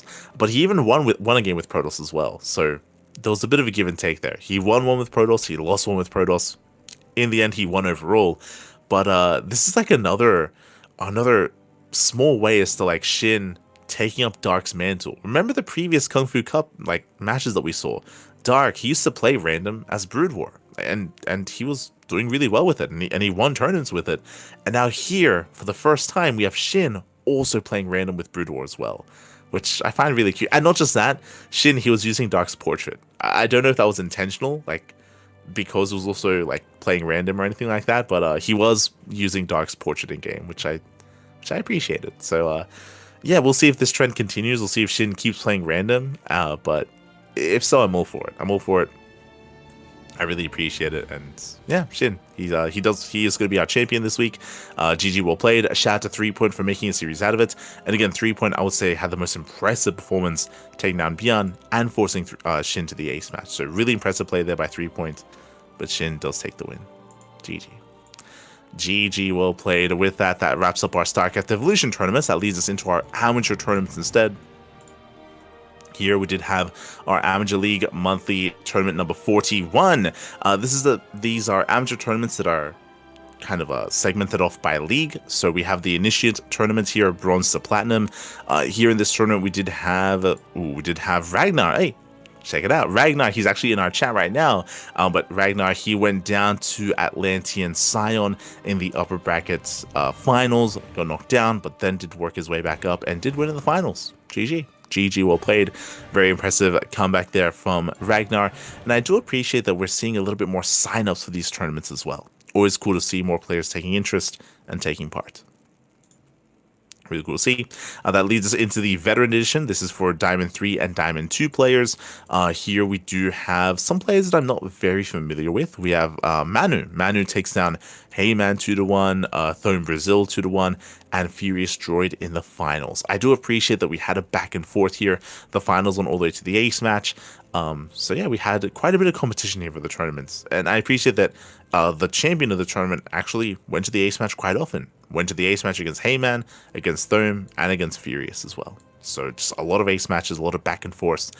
Very competitive between the players. GG will play. That leads us into the Prestige tournament. That is going to be Diamond 1 to Masters 2. Oh my god, a much bigger bracket. A little more popularity here in this portion, or in this kind of like MMR bracket, I should say. So we had Arez. Ooh, Arez. He did have a deep run here. Takes down Khalid, takes down Wiseman, takes down Adonin, and actually went down to Set. Oh, there was a forfeit. Oh, that's unfortunate. But it looks like Arez, there was a forfeit in the finals. So not the way that you want to win a tournament. Set, the Ukrainian Zerg player, actually, he had a crazy run. Look at this. Set, he went down early on. He went down to Mathwist in the third round in the upper bracket, and then he worked his way through the lower bracket 1-0, 1-0. He just won-ed everyone to make it to the finals. Very, very deep, very impressive performance there by Set. Ideally, would have had a full series and not a forfeit, but regardless, GG well played. Really impressive run there from Set, and again, kind of wish that there was a full series in the end, but regardless, GG. GG. With that, that leads us into the elite portion of the bracket, where again, unfortunately, there's not as many competitors here. We had Inexorable, we had Victor, Undertaker, Draconics, and Patches, and Inexorable, he forfeited. Ooh, okay, so Inexorable, he went down to Victor, and then he forfeited against Patches. So I'll be honest, I was favoring Inexorable in this series, 100%. I would have loved to have seen Inexorable versus Draconics. I think that would have been a really cool match. Draconics, of course, he's a Peruvian Terran player. And in the end, he does win the event 3-0 over Undertaker. GG. GG, well played. Does claim the win in the end. And that leads us into our next set of amateur tournaments, or at least MMR restricted tournaments. That leads us into the CSO contender number 42. Okay. This is a tournament for those that are 4.4k MMR and below. That's around M2, like around Masters 2, just under Masters. Sorry, I should say Masters 3. That's around Masters 3, below Masters 3. It's around that MMR range, or maybe even just above Masters 3 as well. So yeah, really interesting MMR range here. We do see Battle Beast. Battle Beast, a player that I don't really know too much of, but takes down Venny in the semifinals, takes down the Reapers in the grand finals as well. In general, hey, there's Set. True. I see Set once again. He went down in the quarterfinals. I see 100 Swarm. I see Cos Phoenix as well. There are some players that I'm familiar with, but there's a majority that I'm not. I think this is more of a European... Yeah, this is more of a European-centric tournament. But regardless, congratulations. Congratulations to Battle Beast for winning the end, for being our champion. GG. GG, well played. That leads us into the Master 1 Open number 92. That is our tournament, of course. This is for those that are 4.7k MMR and below. And here we had Dizzy Dwarf. Dizzy Dwarf did take down Beast 2-1 in the upper bracket finals and 3-1 in the grand finals. Very impressive. I've been seeing more and more of Dizzy Dwarf over Beast. Like, I feel like they have their own rivalry. They go back and forth in their own matches. But in recent times, I have seen more of Dizzy Dwarf just be a little bit more dominant, a little bit more consistent, and yeah, GG. Well played. Well played here to Dizzy Dwarf to win the entire event, and is this month's Swan champion. GG. He's our Swan, but he's our Swan. GG. That leads us into the Passioncraft Emerging Stars number 19. This is for those that are 5.5k MMR and below. That is low GM. So low GM. Oh, speaking of, someone who was in the chat earlier, Sig, our Swedish Protoss player here, comes out on top, takes down Soon 2-0. Am I crazy? Was Soon not a Terran player? Am I crazy? In my mind, a lot of the Germans, I'm referring to like No Money, Shark Ripper, and Soon. He was Terran, right? I lost my mind. But Sig takes down Soon, takes down Kamikaze, and takes down Inexorable in the grand finals. GG, well played, very impressive. And just double checking, yeah, he's Terran. Okay, I'm not crazy. Soon, he used to be Terran. Either he's off racing here or he is switching to Protoss. Interesting. But yeah, Soon, he, of course, is a notorious Terran player with a lot of accolades to his name. But yeah, did play Protoss in this tournament. Interesting.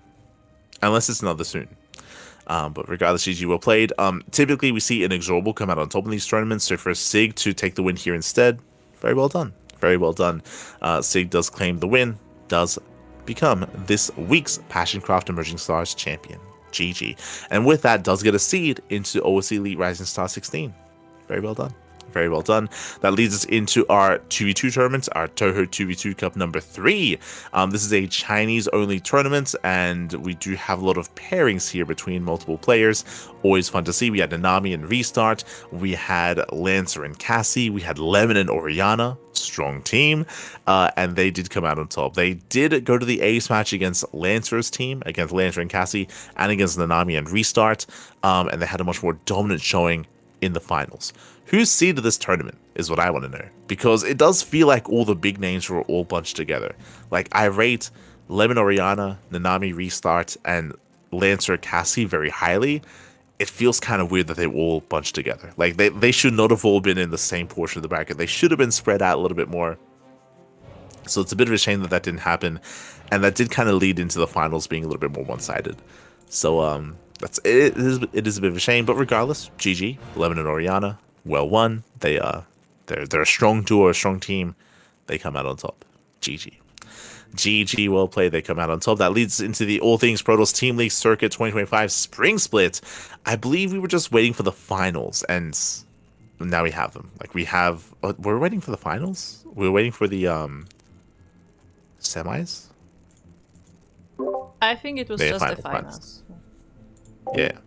I was just checking the dates, but yeah, we're waiting for the finals here, and we did crown our champion not too long ago. We had Blinken and Feline. They did face off, and in the end, Feline did win 6-4. Angrath took down Shemet 2-0. We had D-Smoth and Vendetta going tied 1-1. We had Deadly Kitty taking down Mirage 2-0. We had Magnath and Nisho tied 1-1, and we had Spazzy Mazzy and Gref 2-0 in favor of Spazzy Mazzy. Oh, sorry, Spazzy Mazzy. That's it. I wasn't sure how to pronounce it. But yeah, Spazzy Mazzy does take the win at 2-0 over Gref. Very well done. GG, well played. Look at the run of Feline, by the way. They played in every single match in the playoffs. They started from the bottom. They started from the top, from the bottom, and they worked their way up from the top. Very impressive. They were the fifth place, I guess, fifth/sixth. They were at the bottom of the seed, bottom of the bracket, and they won every single one. I think we spoke about it at the time, how they went all the way to the ace match and went down to the wire every single series, and we were hoping that would be the case in the finals. Close enough. Okay, close enough in the end, but GG, well played. Very impressive performance there, and great to see Spacey Macy being active once again. I feel like he's like a long-time retired player. Like, he hasn't really been too active in recent times, but really cool to see him here, being active and competing and having fun with everyone else in the All Things Pro Tours Team League. GG, well played. With that leads us into our next set of tournaments. That leads us into our regional show matches. And once again, we have a Little Stormy Cup. If you recall, I was a little bit concerned that we wouldn't see one of these in quite some time. It's been a long time since we had one. And it looks like we had... we unfortunately don't have any updates on the bracket itself, but we do have updates on the challenge page here. It looks like Atom did take down whole position 4-0. We spoke about this previously, but unfortunately, there haven't been a lot of signups for this event. There are, I want to say there are reasonings for this. The format itself is really brutal. It's best of 5 semis and best of 7 grand finals. Like, the format is quite brutal, and the format is not very forgiving when it comes to like how much time you have to dedicate to the game itself. But I'm hoping that maybe we're able to get like an uptick here in signups and in participation. I'm hoping that we get a little bit more interest from the scene regarding this tournament. I know that, like, because this event hasn't been around for a very, very long time, players probably forgot. They probably just like forgot about it a little bit and haven't really been too active. But yeah, hopefully we get to see more of a Little Stormy Cup. With that leads us into the Firegrow Cup. This tournament, of course, we did cover ourselves. This is a tournament for the CIS region. We have players from Ukraine, players from Russia, players from Belarus, players from Kazakhstan as well. Players from all around competing in this tournament, and it was an insane event here. From the top, we did have... I mean, I was a little bit surprised. I didn't know he competed. Bassett. That's...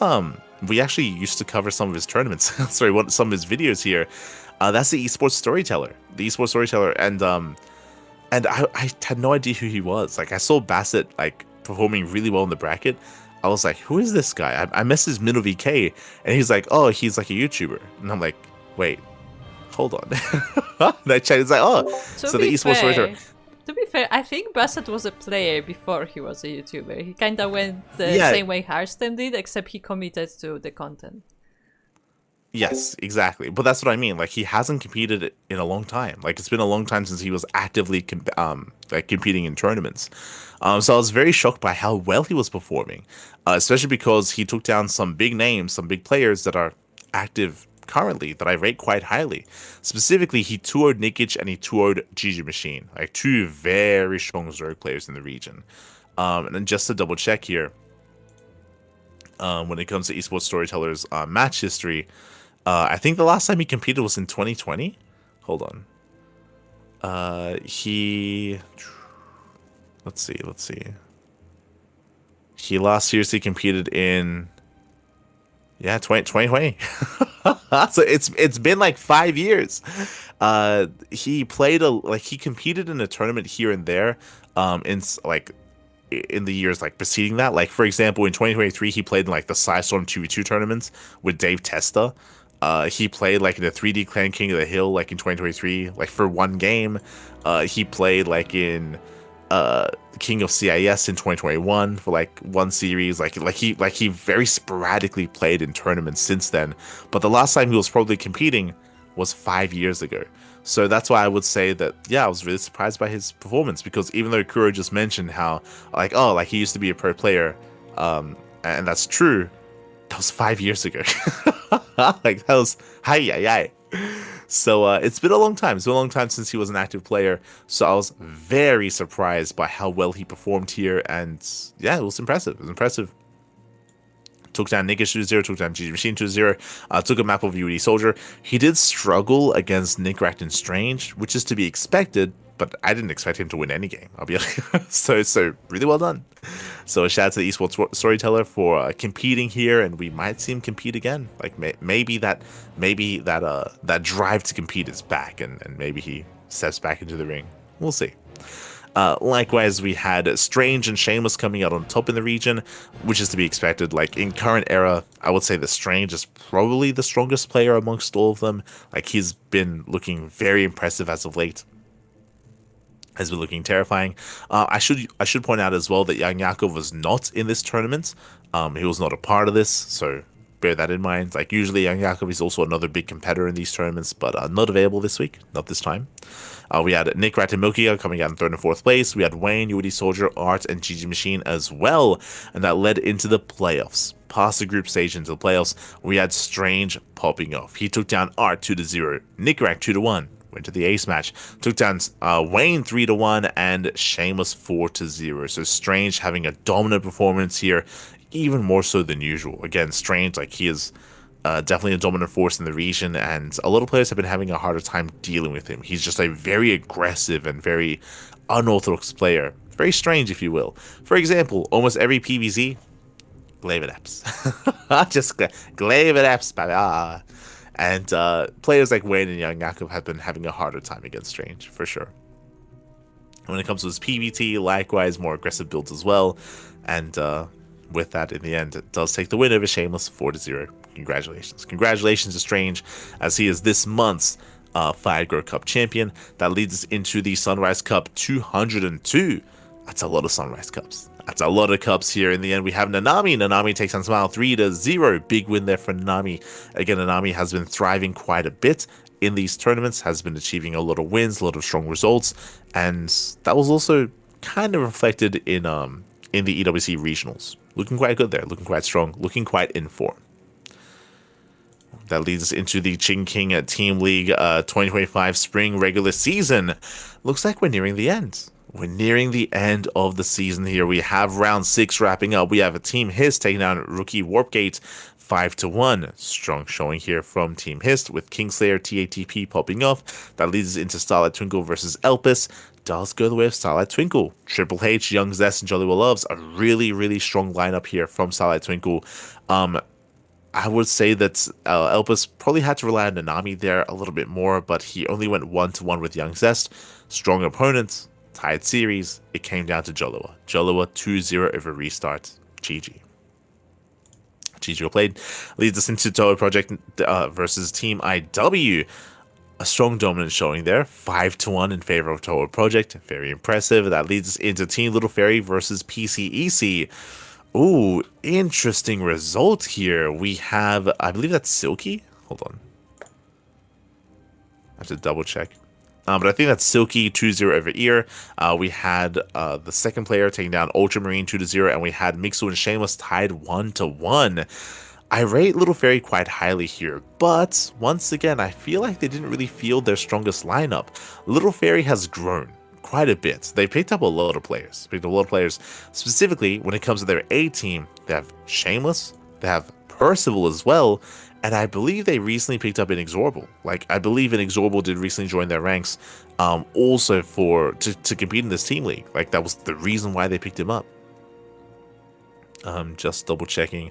Yeah, Inexorable. Inexorable did join them. So, I did expect Inexorable to be present here in these matches, but he hasn't been. So Inexorable, he's been missing in action, and I'm still waiting for him to be fielded. And again, they didn't field Percival either, so a bit of a weaker lineup here, and that is going to be a little bit dangerous because I believe that means that they are failing to make it into the playoffs here. Ooh, so that's a big loss. That's a big loss for Team Little Fairy. Congratulations to PCEC. That leads us into round 7. That's going to be in a couple of days. And if we scroll up, you can see the standings. Because of the results here, mathematically, it's not possible for Little Fairy to advance. So that was, again, a big loss for Little Fairy, a loss that they couldn't quite afford. I mean, it's possible that the players just weren't available at the time. But we know how powerful the lineup is for Team Little Fairy. So for them not to feel their A team here, it is brutal. It is brutal to see. Regardless, GG. GG, well played. With that, it looks like we already have confirmed our 4 players through. It's going to be Starlight Twinkle, Elpis, PCEC, and Hist.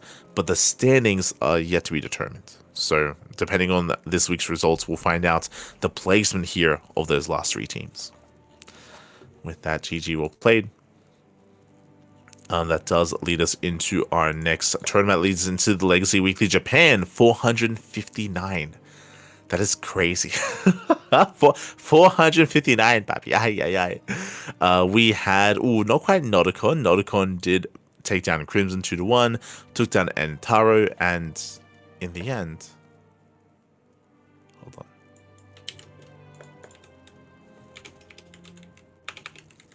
Translate. Tapioca. Okay. Let's go. Boba. So in the end, the name translates to tapioca, by the way. So tapioca does end up winning in the grand finals here against Nodicon. Very impressive. Very impressive. Does win 2-0. 2-0. Is that a new favorite Japanese player? Tapioca. Let's go. Let's go.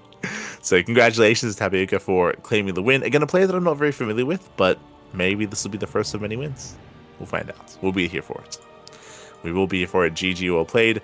With that, that leads us into the LATAM League. The LATAM League was this morning, actually. We did cover it here on the CranKy Ducklings.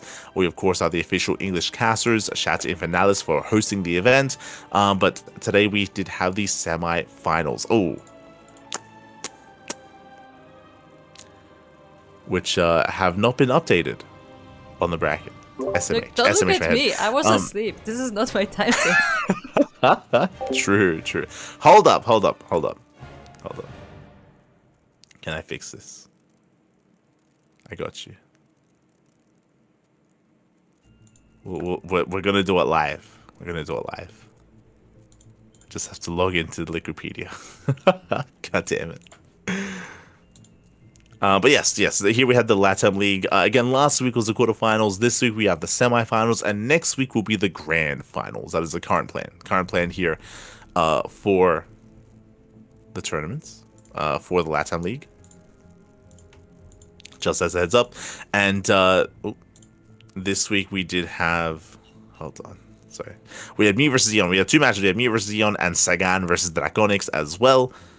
And I'll just quickly... fix up the scoreline. These are best of 5s, by the way, and I don't think they're properly set up for best of 5s.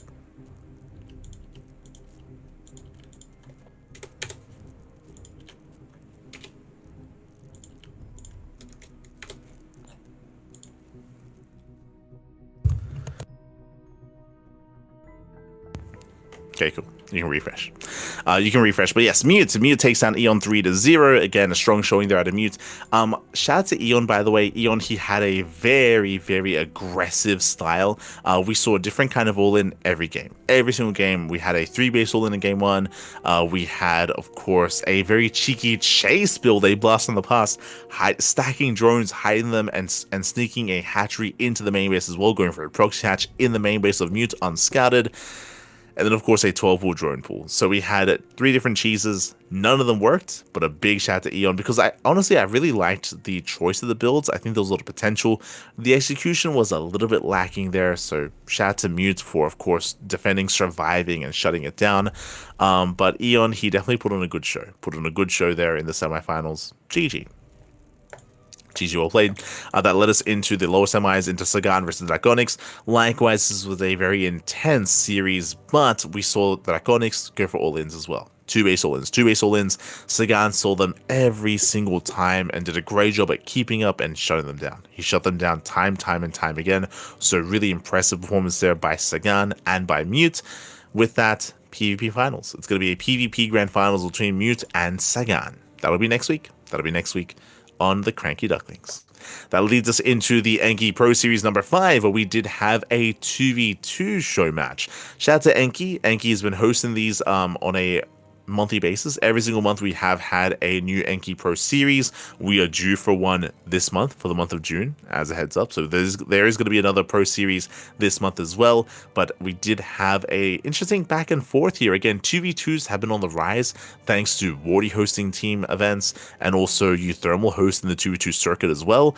And it's great to see these players here also take part, specifically the Koreans. If you know anything about the 2-2 circuit, you would know that Korean representation is very rare. We had Ryung and Gumiho competing for a little bit, but that's all we've really had. Like, a lot of the Koreans don't really compete and don't really take part in these 2v2 tournaments. So to have Björn stepping into the ring with Percival was a pleasant surprise. Like, it was really cool to see. And in the end, I mean, they had a really strong showing.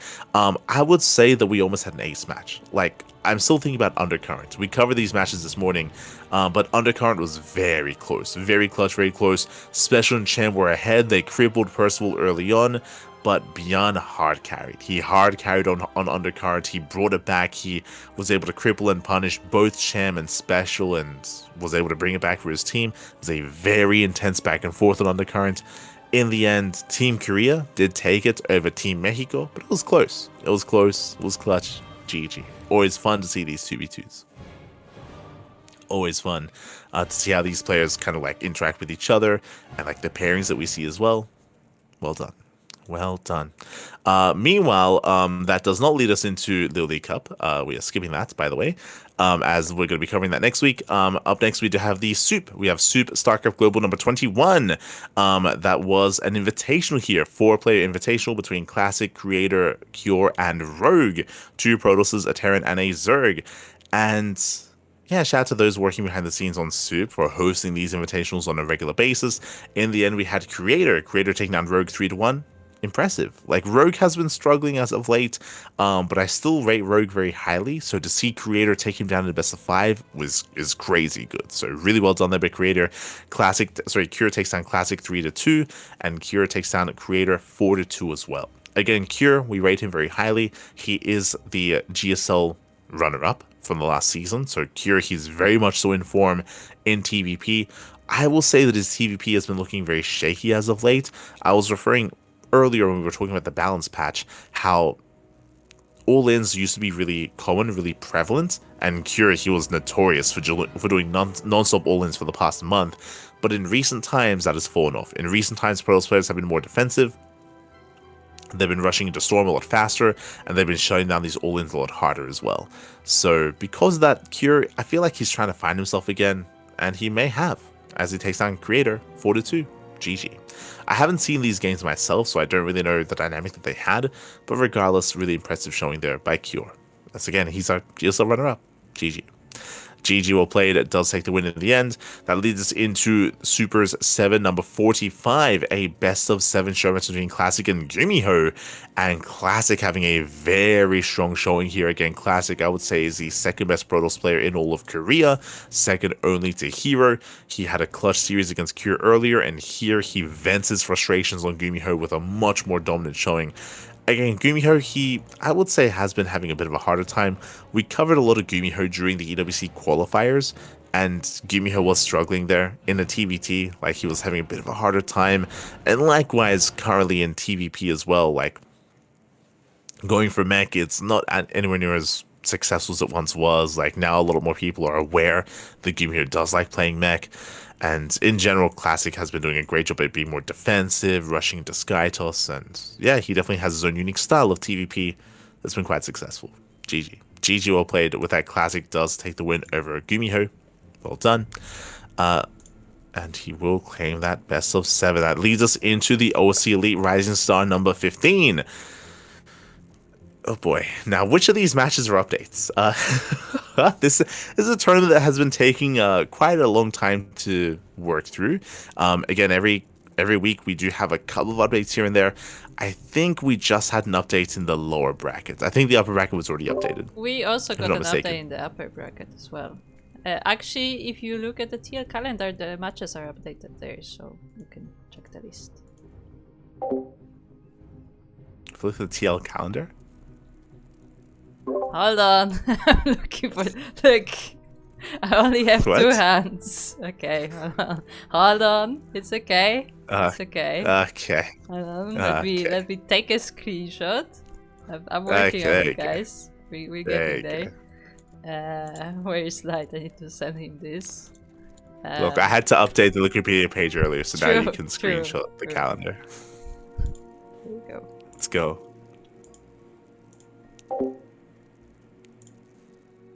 Okay, so we had Night Phoenix versus Hydra. That was... Oh, upper bracket. Okay. So we had Night Phoenix taking down Hydra 2-1. So, not bad. Hydra did make a series out of that, but Night Phoenix does claim the win. Likewise, we had Night Phoenix versus Jumi. Also went to the ace match. I always appreciate seeing more Night Phoenix. I feel like he's not as active as he should be. He doesn't play in as many tournaments, but Jumi does take the win there, 2-1, advancing on to the next round. Likewise, we had Percival versus Sebestis, 2-0 in favor of Percival. Percival has been having a lot of success in TVP as of late, being hyper aggressive with all-ins, and does take down both Art and Sebestis in those early rounds. Impressive performance. That leads us into Babi. Babi takes down Milky Cow Milky Cow takes down Babi 2-0. Milky Cow advancing on a face-off against Nick Rat in the upper bracket semi-finals. So we have a PVT and a TVT in the upper bracket. That leads us into Young Yakov's series. Takes down GG Machine 2-1. Impressive performance in that ZVT. Up against Lewis in the next round. We then have Art versus Rebellion, which also did conclude Art taking down Rebellion 2-0, and UD Soldier taking down Sig 2-1 as well. Went to the ace match. Did go all the way to the ace match as well. GG, well played. So we do have some updates here, and we'll have more in the coming weeks. Again, it's a bit of a slower progression when it comes to this tournament. Like every week we have like a couple of matches here and there. It can be a little bit difficult to schedule all these players, but we're getting there. We're working through it eventually. So GG well played. That leads us into our open tournaments as well. That leads us into Sparkling Tunic Cup number 93. This marks the return of our tournaments, as we did go on a bit of a hiatus. Again, our hiatus due to DreamHack Dallas, due to EWC qualifiers. But here we had a newcomer, a rising star, a Royal Roader. Hero, he played in our tournaments for the first time, and again, we do bring together some of the best players in the world. We had Björn, we had Nickeract, we had Hero, Creator. Shout out to Iba. Iba did force the Creator to the ace match, of course, earlier on in the tournament. Creator, he did go back and forth against Hero, but Hero did come out on top as the winner. GG well played, again winning Sparkling Tunic Cup for the very first time, and hopefully not for the last time either. Hopefully we get to see more of Hero in the future. Likewise, Björn, he was able to pose a threat. He was able to stand his own for at least a game there in said series. I remember he did go for an all-in on torches, but otherwise Hero was looking very much so in form. Again, Hero, I would say, is currently the best Protoss player in the world, so it's hard to bet against him in some of these tournaments, but regardless, shout out to both Creator and Björn for making him work for it. GG well played. Very impressive performance there. That leads us into the Wardy TV Monday number 39, where we also had Hero winning the entire tournament. We had a Hero taking down Shameless, Lambo, Max Pax, and Mana in the finals. I do want to give a lot of love and a lot of credit to Mana, though. We speak about this all the time, but Mana, he is a beast. Like Mana, he's so hard to read because he pops off like every once a month. Once a month, he recharges. He charges up his Mana, and then bam, he pops off and he solar beams 3 different people. For those that are curious, Mana in recent months, he took down MaxPax, he took down Clem as well, and here in this tournament takes down Bjorn, Cure, and Ryung. Like, Mana has been excelling quite a bit, taking down Terran and Protoss players alike. Really cool to see Mana popping off, and again, I would say currently Mana is one of the best players in Europe, one of the best Protoss players. For sure. So, yeah, really impressive performances there by Mana, taking down some big Korean names. Does go down to Hero in the finals, but, you know, again, we just spoke about how it's hard to bet against Hero in some of these tournaments, and we saw that in Sparkling Tuna Cup. We see that here in the War TV Monday as well. GG. GG well played. Had it back and forth against MaxPax, and likewise did drop a map to Mana as well, but GG, Hero does take it. GG well played. That leads us into the Pegasaur Cup number 35, where there was no hero. There was no hero in this week's tournament. Instead, we had a Cure. Cure takes down Hushang, Percival, and Bjorn to make it to the grand finals. Estrella, he had a really strong performance himself. There was a back and forth between Estrella and Scarlet. Honestly, it was a blast from the past. Seeing Estrella and Scarlet face off again, that was like a classic NA matchup. Very back and forth, very intense, very dynamic. In the end, Estrella to take it 2-1. And then that leads us into the semifinals with Estrella. Estrella takes down MaxPax 3-0. That was a very, very dominant performance by Estrella. It was a really interesting dynamic as well, where Estrella, one game he was out-greeding his opponent, so he was able to out-greed MaxPax. Another game he faked him out. Another game he all-ined. Like, Estrella had a lot of different approaches, and MaxPax had a really hard time keeping up with Estrella, keeping up with the builds, with his style, and yeah, with that, GG. Estrella having a really strong performance there, and likewise takes down Cure 3-1 as well. Like, Estrella, he's been getting better and better. It's a little bit bittersweet. Like, I feel like Estrella, he's finally peaking, but this is after the EWC qualifiers. Like, Estrella's doing really well for himself, but EWC qualifiers already concluded. Technically, we still have the global qualifier, right? That's in a couple of days. Well, that's going to be coming up, I should say, and that's where everything has to come to fruition here, and that's going to be Estrella's last chance to make it into the Esports World Cup. Right now he's in form, but how does he compare to everyone else who's also going to be in that qualifier? It's going to be difficult. It's not going to be easy, so best of luck to Estrella in those qualifiers. I was surprised even to win a single map in that tournament. Oh, let's go, Sig. Yo, shout out to Sig, by the way, Papi. I believe that was in STC, correct? That was in the Elite Rising Star. Oh, right. Yeah. For sure. Oh, good. But yeah, so Estrella, he does come out on top here. An NA player winning the NA Weekly. Rare sight, but a strong performance there nonetheless. So congratulations to Estrella for taking down Cure in the end. Very well done. That leads us into Bella and Gen Star Zagora, of course. This was a big event happening last week, a massive tournament and that not everyone, but a lot of players were traveling for, that were traveling to. This is also why players like Clem, for example, and some of these others were not participant or were not present for these online open cups, because they were traveling. Clem was traveling, Skillus was traveling, Zan was traveling, so that's why we didn't get to see them in the War TV Monday or in the Sparkling Tuna Cup either, as they were otherwise in Bulgaria. So they were elsewhere. Meanwhile, when it comes to the main event itself, it was a 4-day event. It's quite a lot of days dedicated to the event itself. Again, there was a lot of work, a lot of passion, and a lot of passion behind the scenes to make this event a reality here. I did hear a lot of good things about it. Unfortunately, I didn't get to see the games myself. But regardless, Clem, if you remember, like, we were having our predictions about this event coming into it, and if you recall, I was like, the boring answer is that Clem wins the tournament. That was our prediction coming in. But if you recall, I did want Zan to do well. Like, I wanted Zan to have a good performance and have a good showing. That's all that I wanted out of this, outside of assuming that Clem would just win. And Clem, he definitely had to work for it. He took down Raynor 2-1 in the upper bracket semifinals. Zan caught me off guard. He 2-0'd Cyril. Really strong showing there out of Zan, taking down Cyril 2-0. Likewise, took a map off of Clem. He did fall to Cyril in the rematch, but Zan, he did what I at least wanted out of Zan, and that is that he was able to have a good performance, able to show off his skills, showcase his own play, and to 2-0 Cyril is crazy.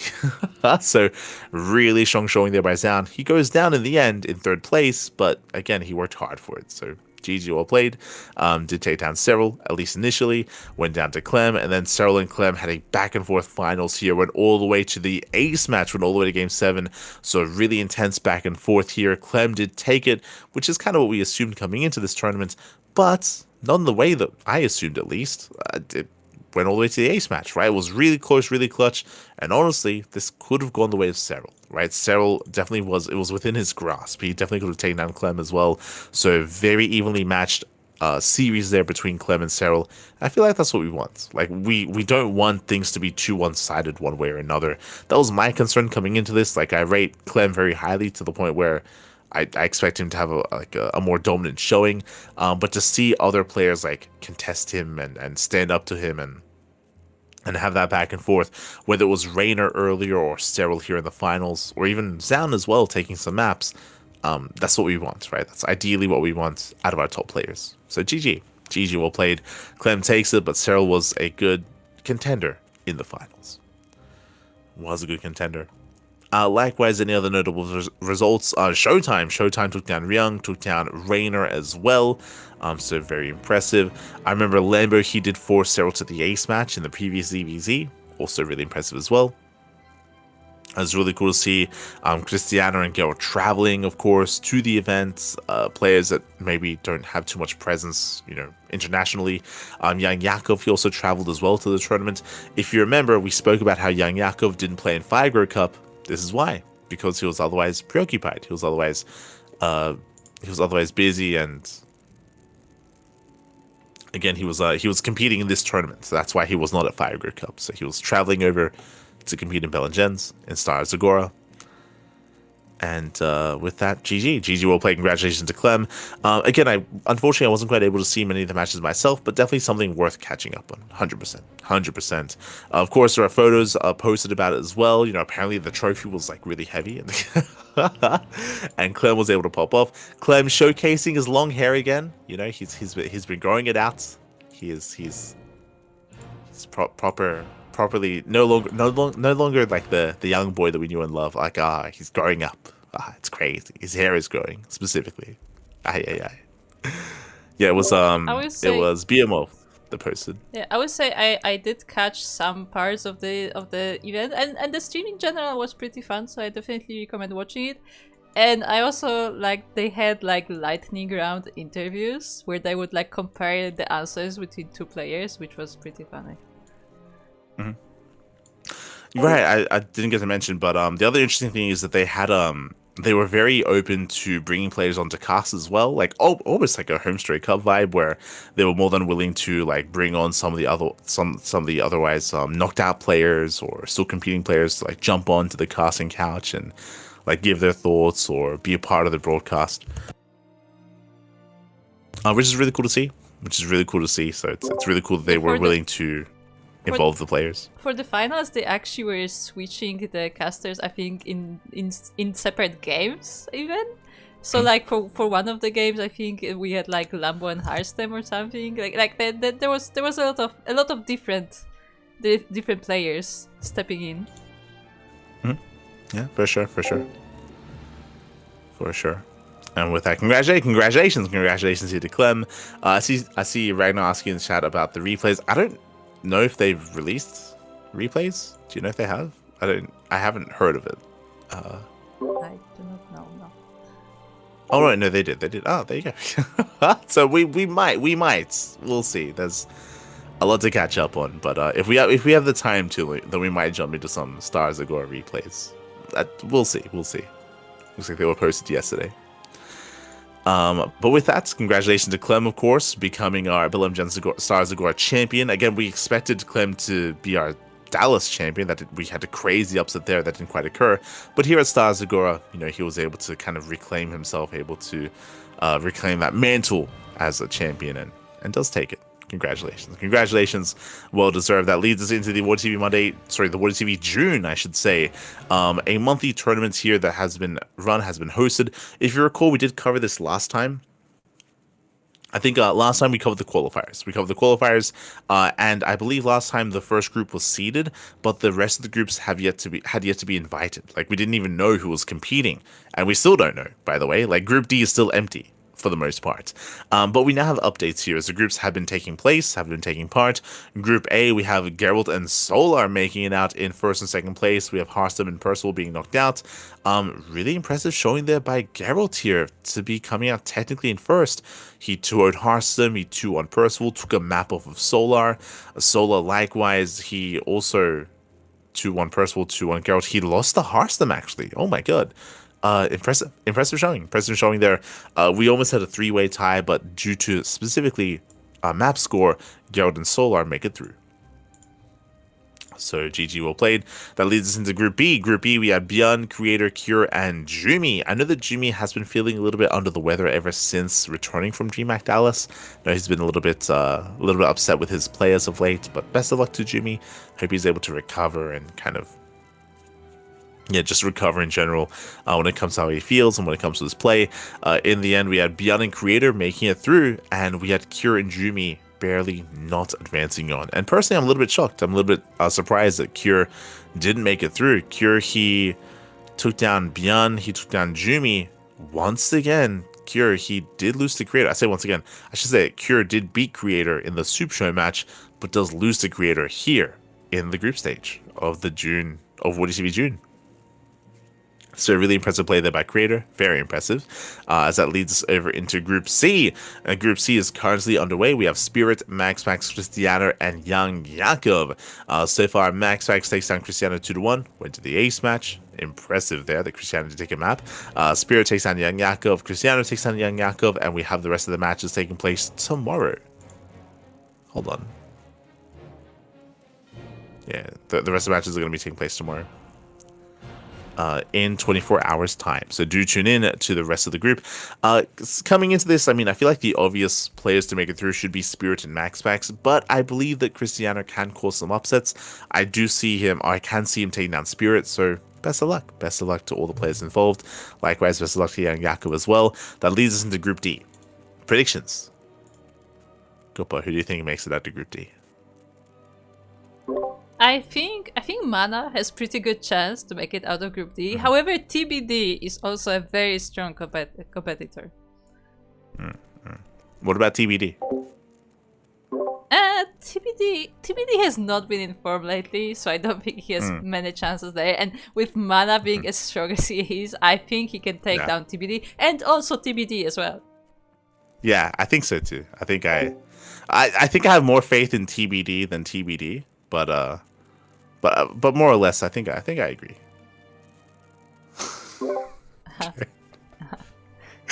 So we'll find out eventually who's going to be taking part in Group D. But I agree in the sense that I think Mana has a really good shot. Like, regardless of who shows up here, I'll be honest, I feel like Mana is. We just saw him take down Björn and Cure and Ryung.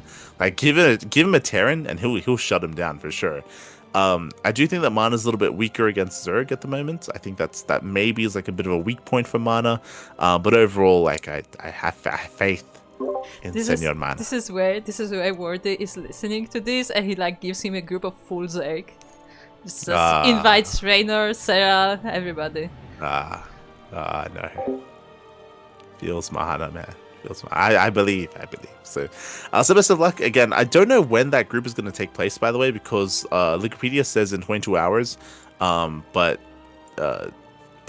day 2 of Group C is in 24 hours. So yeah, we'll see what happens with the schedule. Actually, it starts like 4 hours earlier, so I think they will be playing both. They might. I don't know if they will. That's a lot of StarCraft. That's a lot of games. But they might. Best of luck. So do check out. Especially because, like, are they really not going to announce the players until the group starts? Like, is that the plan? Is that what's going to happen? Okay, sure. So regardless, best of luck in the group stage. It's a little bit early to kind of predict the playoffs, but that's also scheduled to begin in 2 days. I don't know if it will, but apparently in 2 days' time is when the quarterfinals take place. These dates and times are temporary, but they might be reflective of reality. We'll see. We'll see. So best of luck again. Do check out Wardy for these events. Again, a lot of matches, a lot of StarCraft on the horizon. And with that I believe wraps up all of our news for the week. Again, so far a bit of a lighter day of catching up on news. I guess a lot of tournaments were wrapping up, that's true. And we did spend a lot of time on the proposed balance changes. As we mentioned, like again, I do feel like I feel like I'm lock in step with the perceived like issues with certain portions of the game for sure that Hearthstone did identify. The solutions to said issues yet to be determined, right? I think again, as I mentioned, I think I'm probably agreeing with everything there except for like the Infestor and like the Dark Templar changes. Those are the two that I'm very much so on the fence on, or maybe just completely against.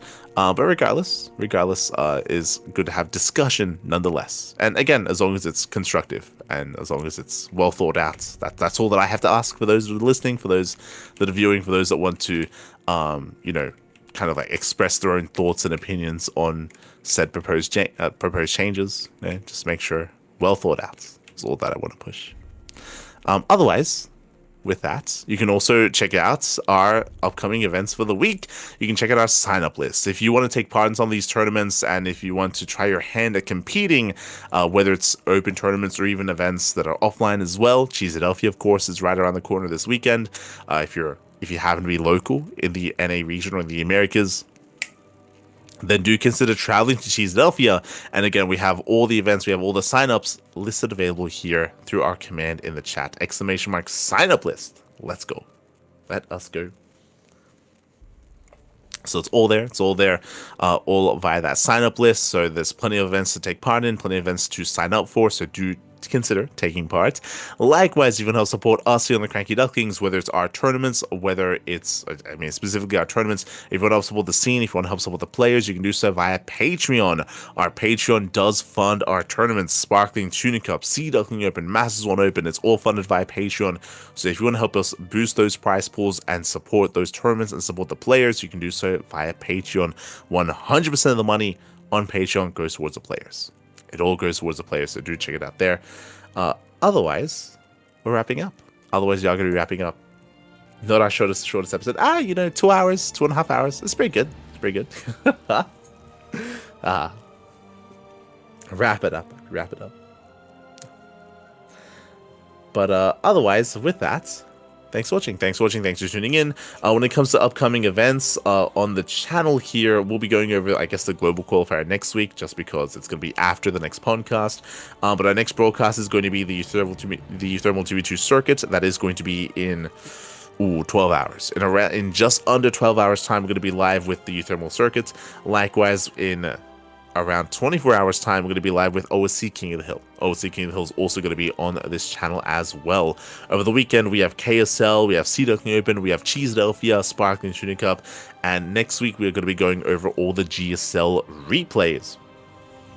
We're going to be going over the GSL Round of 8. The GSL Round of 8 and, of course, the GSL Finals as well will all be casted here on the channel. When it comes to DreamHack Dallas, we do have our hands on the replays of that, and we do plan on going over some of the matches that were never broadcasted here on the channel as well. So we're definitely going to be planning an eventual DreamHack Dallas replay cast, and potentially even a Stars Agora one as well, if we have the time for it. If you have the time, why not? Assuming that the problem is that, like, usually we try to cast events or cast matches that never got broadcasted. I feel like Stars Agora, probably all of it was broadcasted, so we'll figure it out. We'll figure out what we want and where we want to go. Otherwise, thank you so much to all those tuning in. Thank you so much for the support. Thank you so much to Kuro, of course, for handling the production, for working behind the scenes. A big shout out to Slowly Round in the chat. God, thank you so much. Thank you so much for the Twitch Prime. Thank you. Do appreciate the support in the chat, as always. And with that, we'll see you guys next time. Thanks for watching. Hasta luego. You should Ciao, read ciao. Iceland's comment first. The last one. Cheers for the stream. As always, a delight. I'll see you next time. Ciao, ciao. See you next time.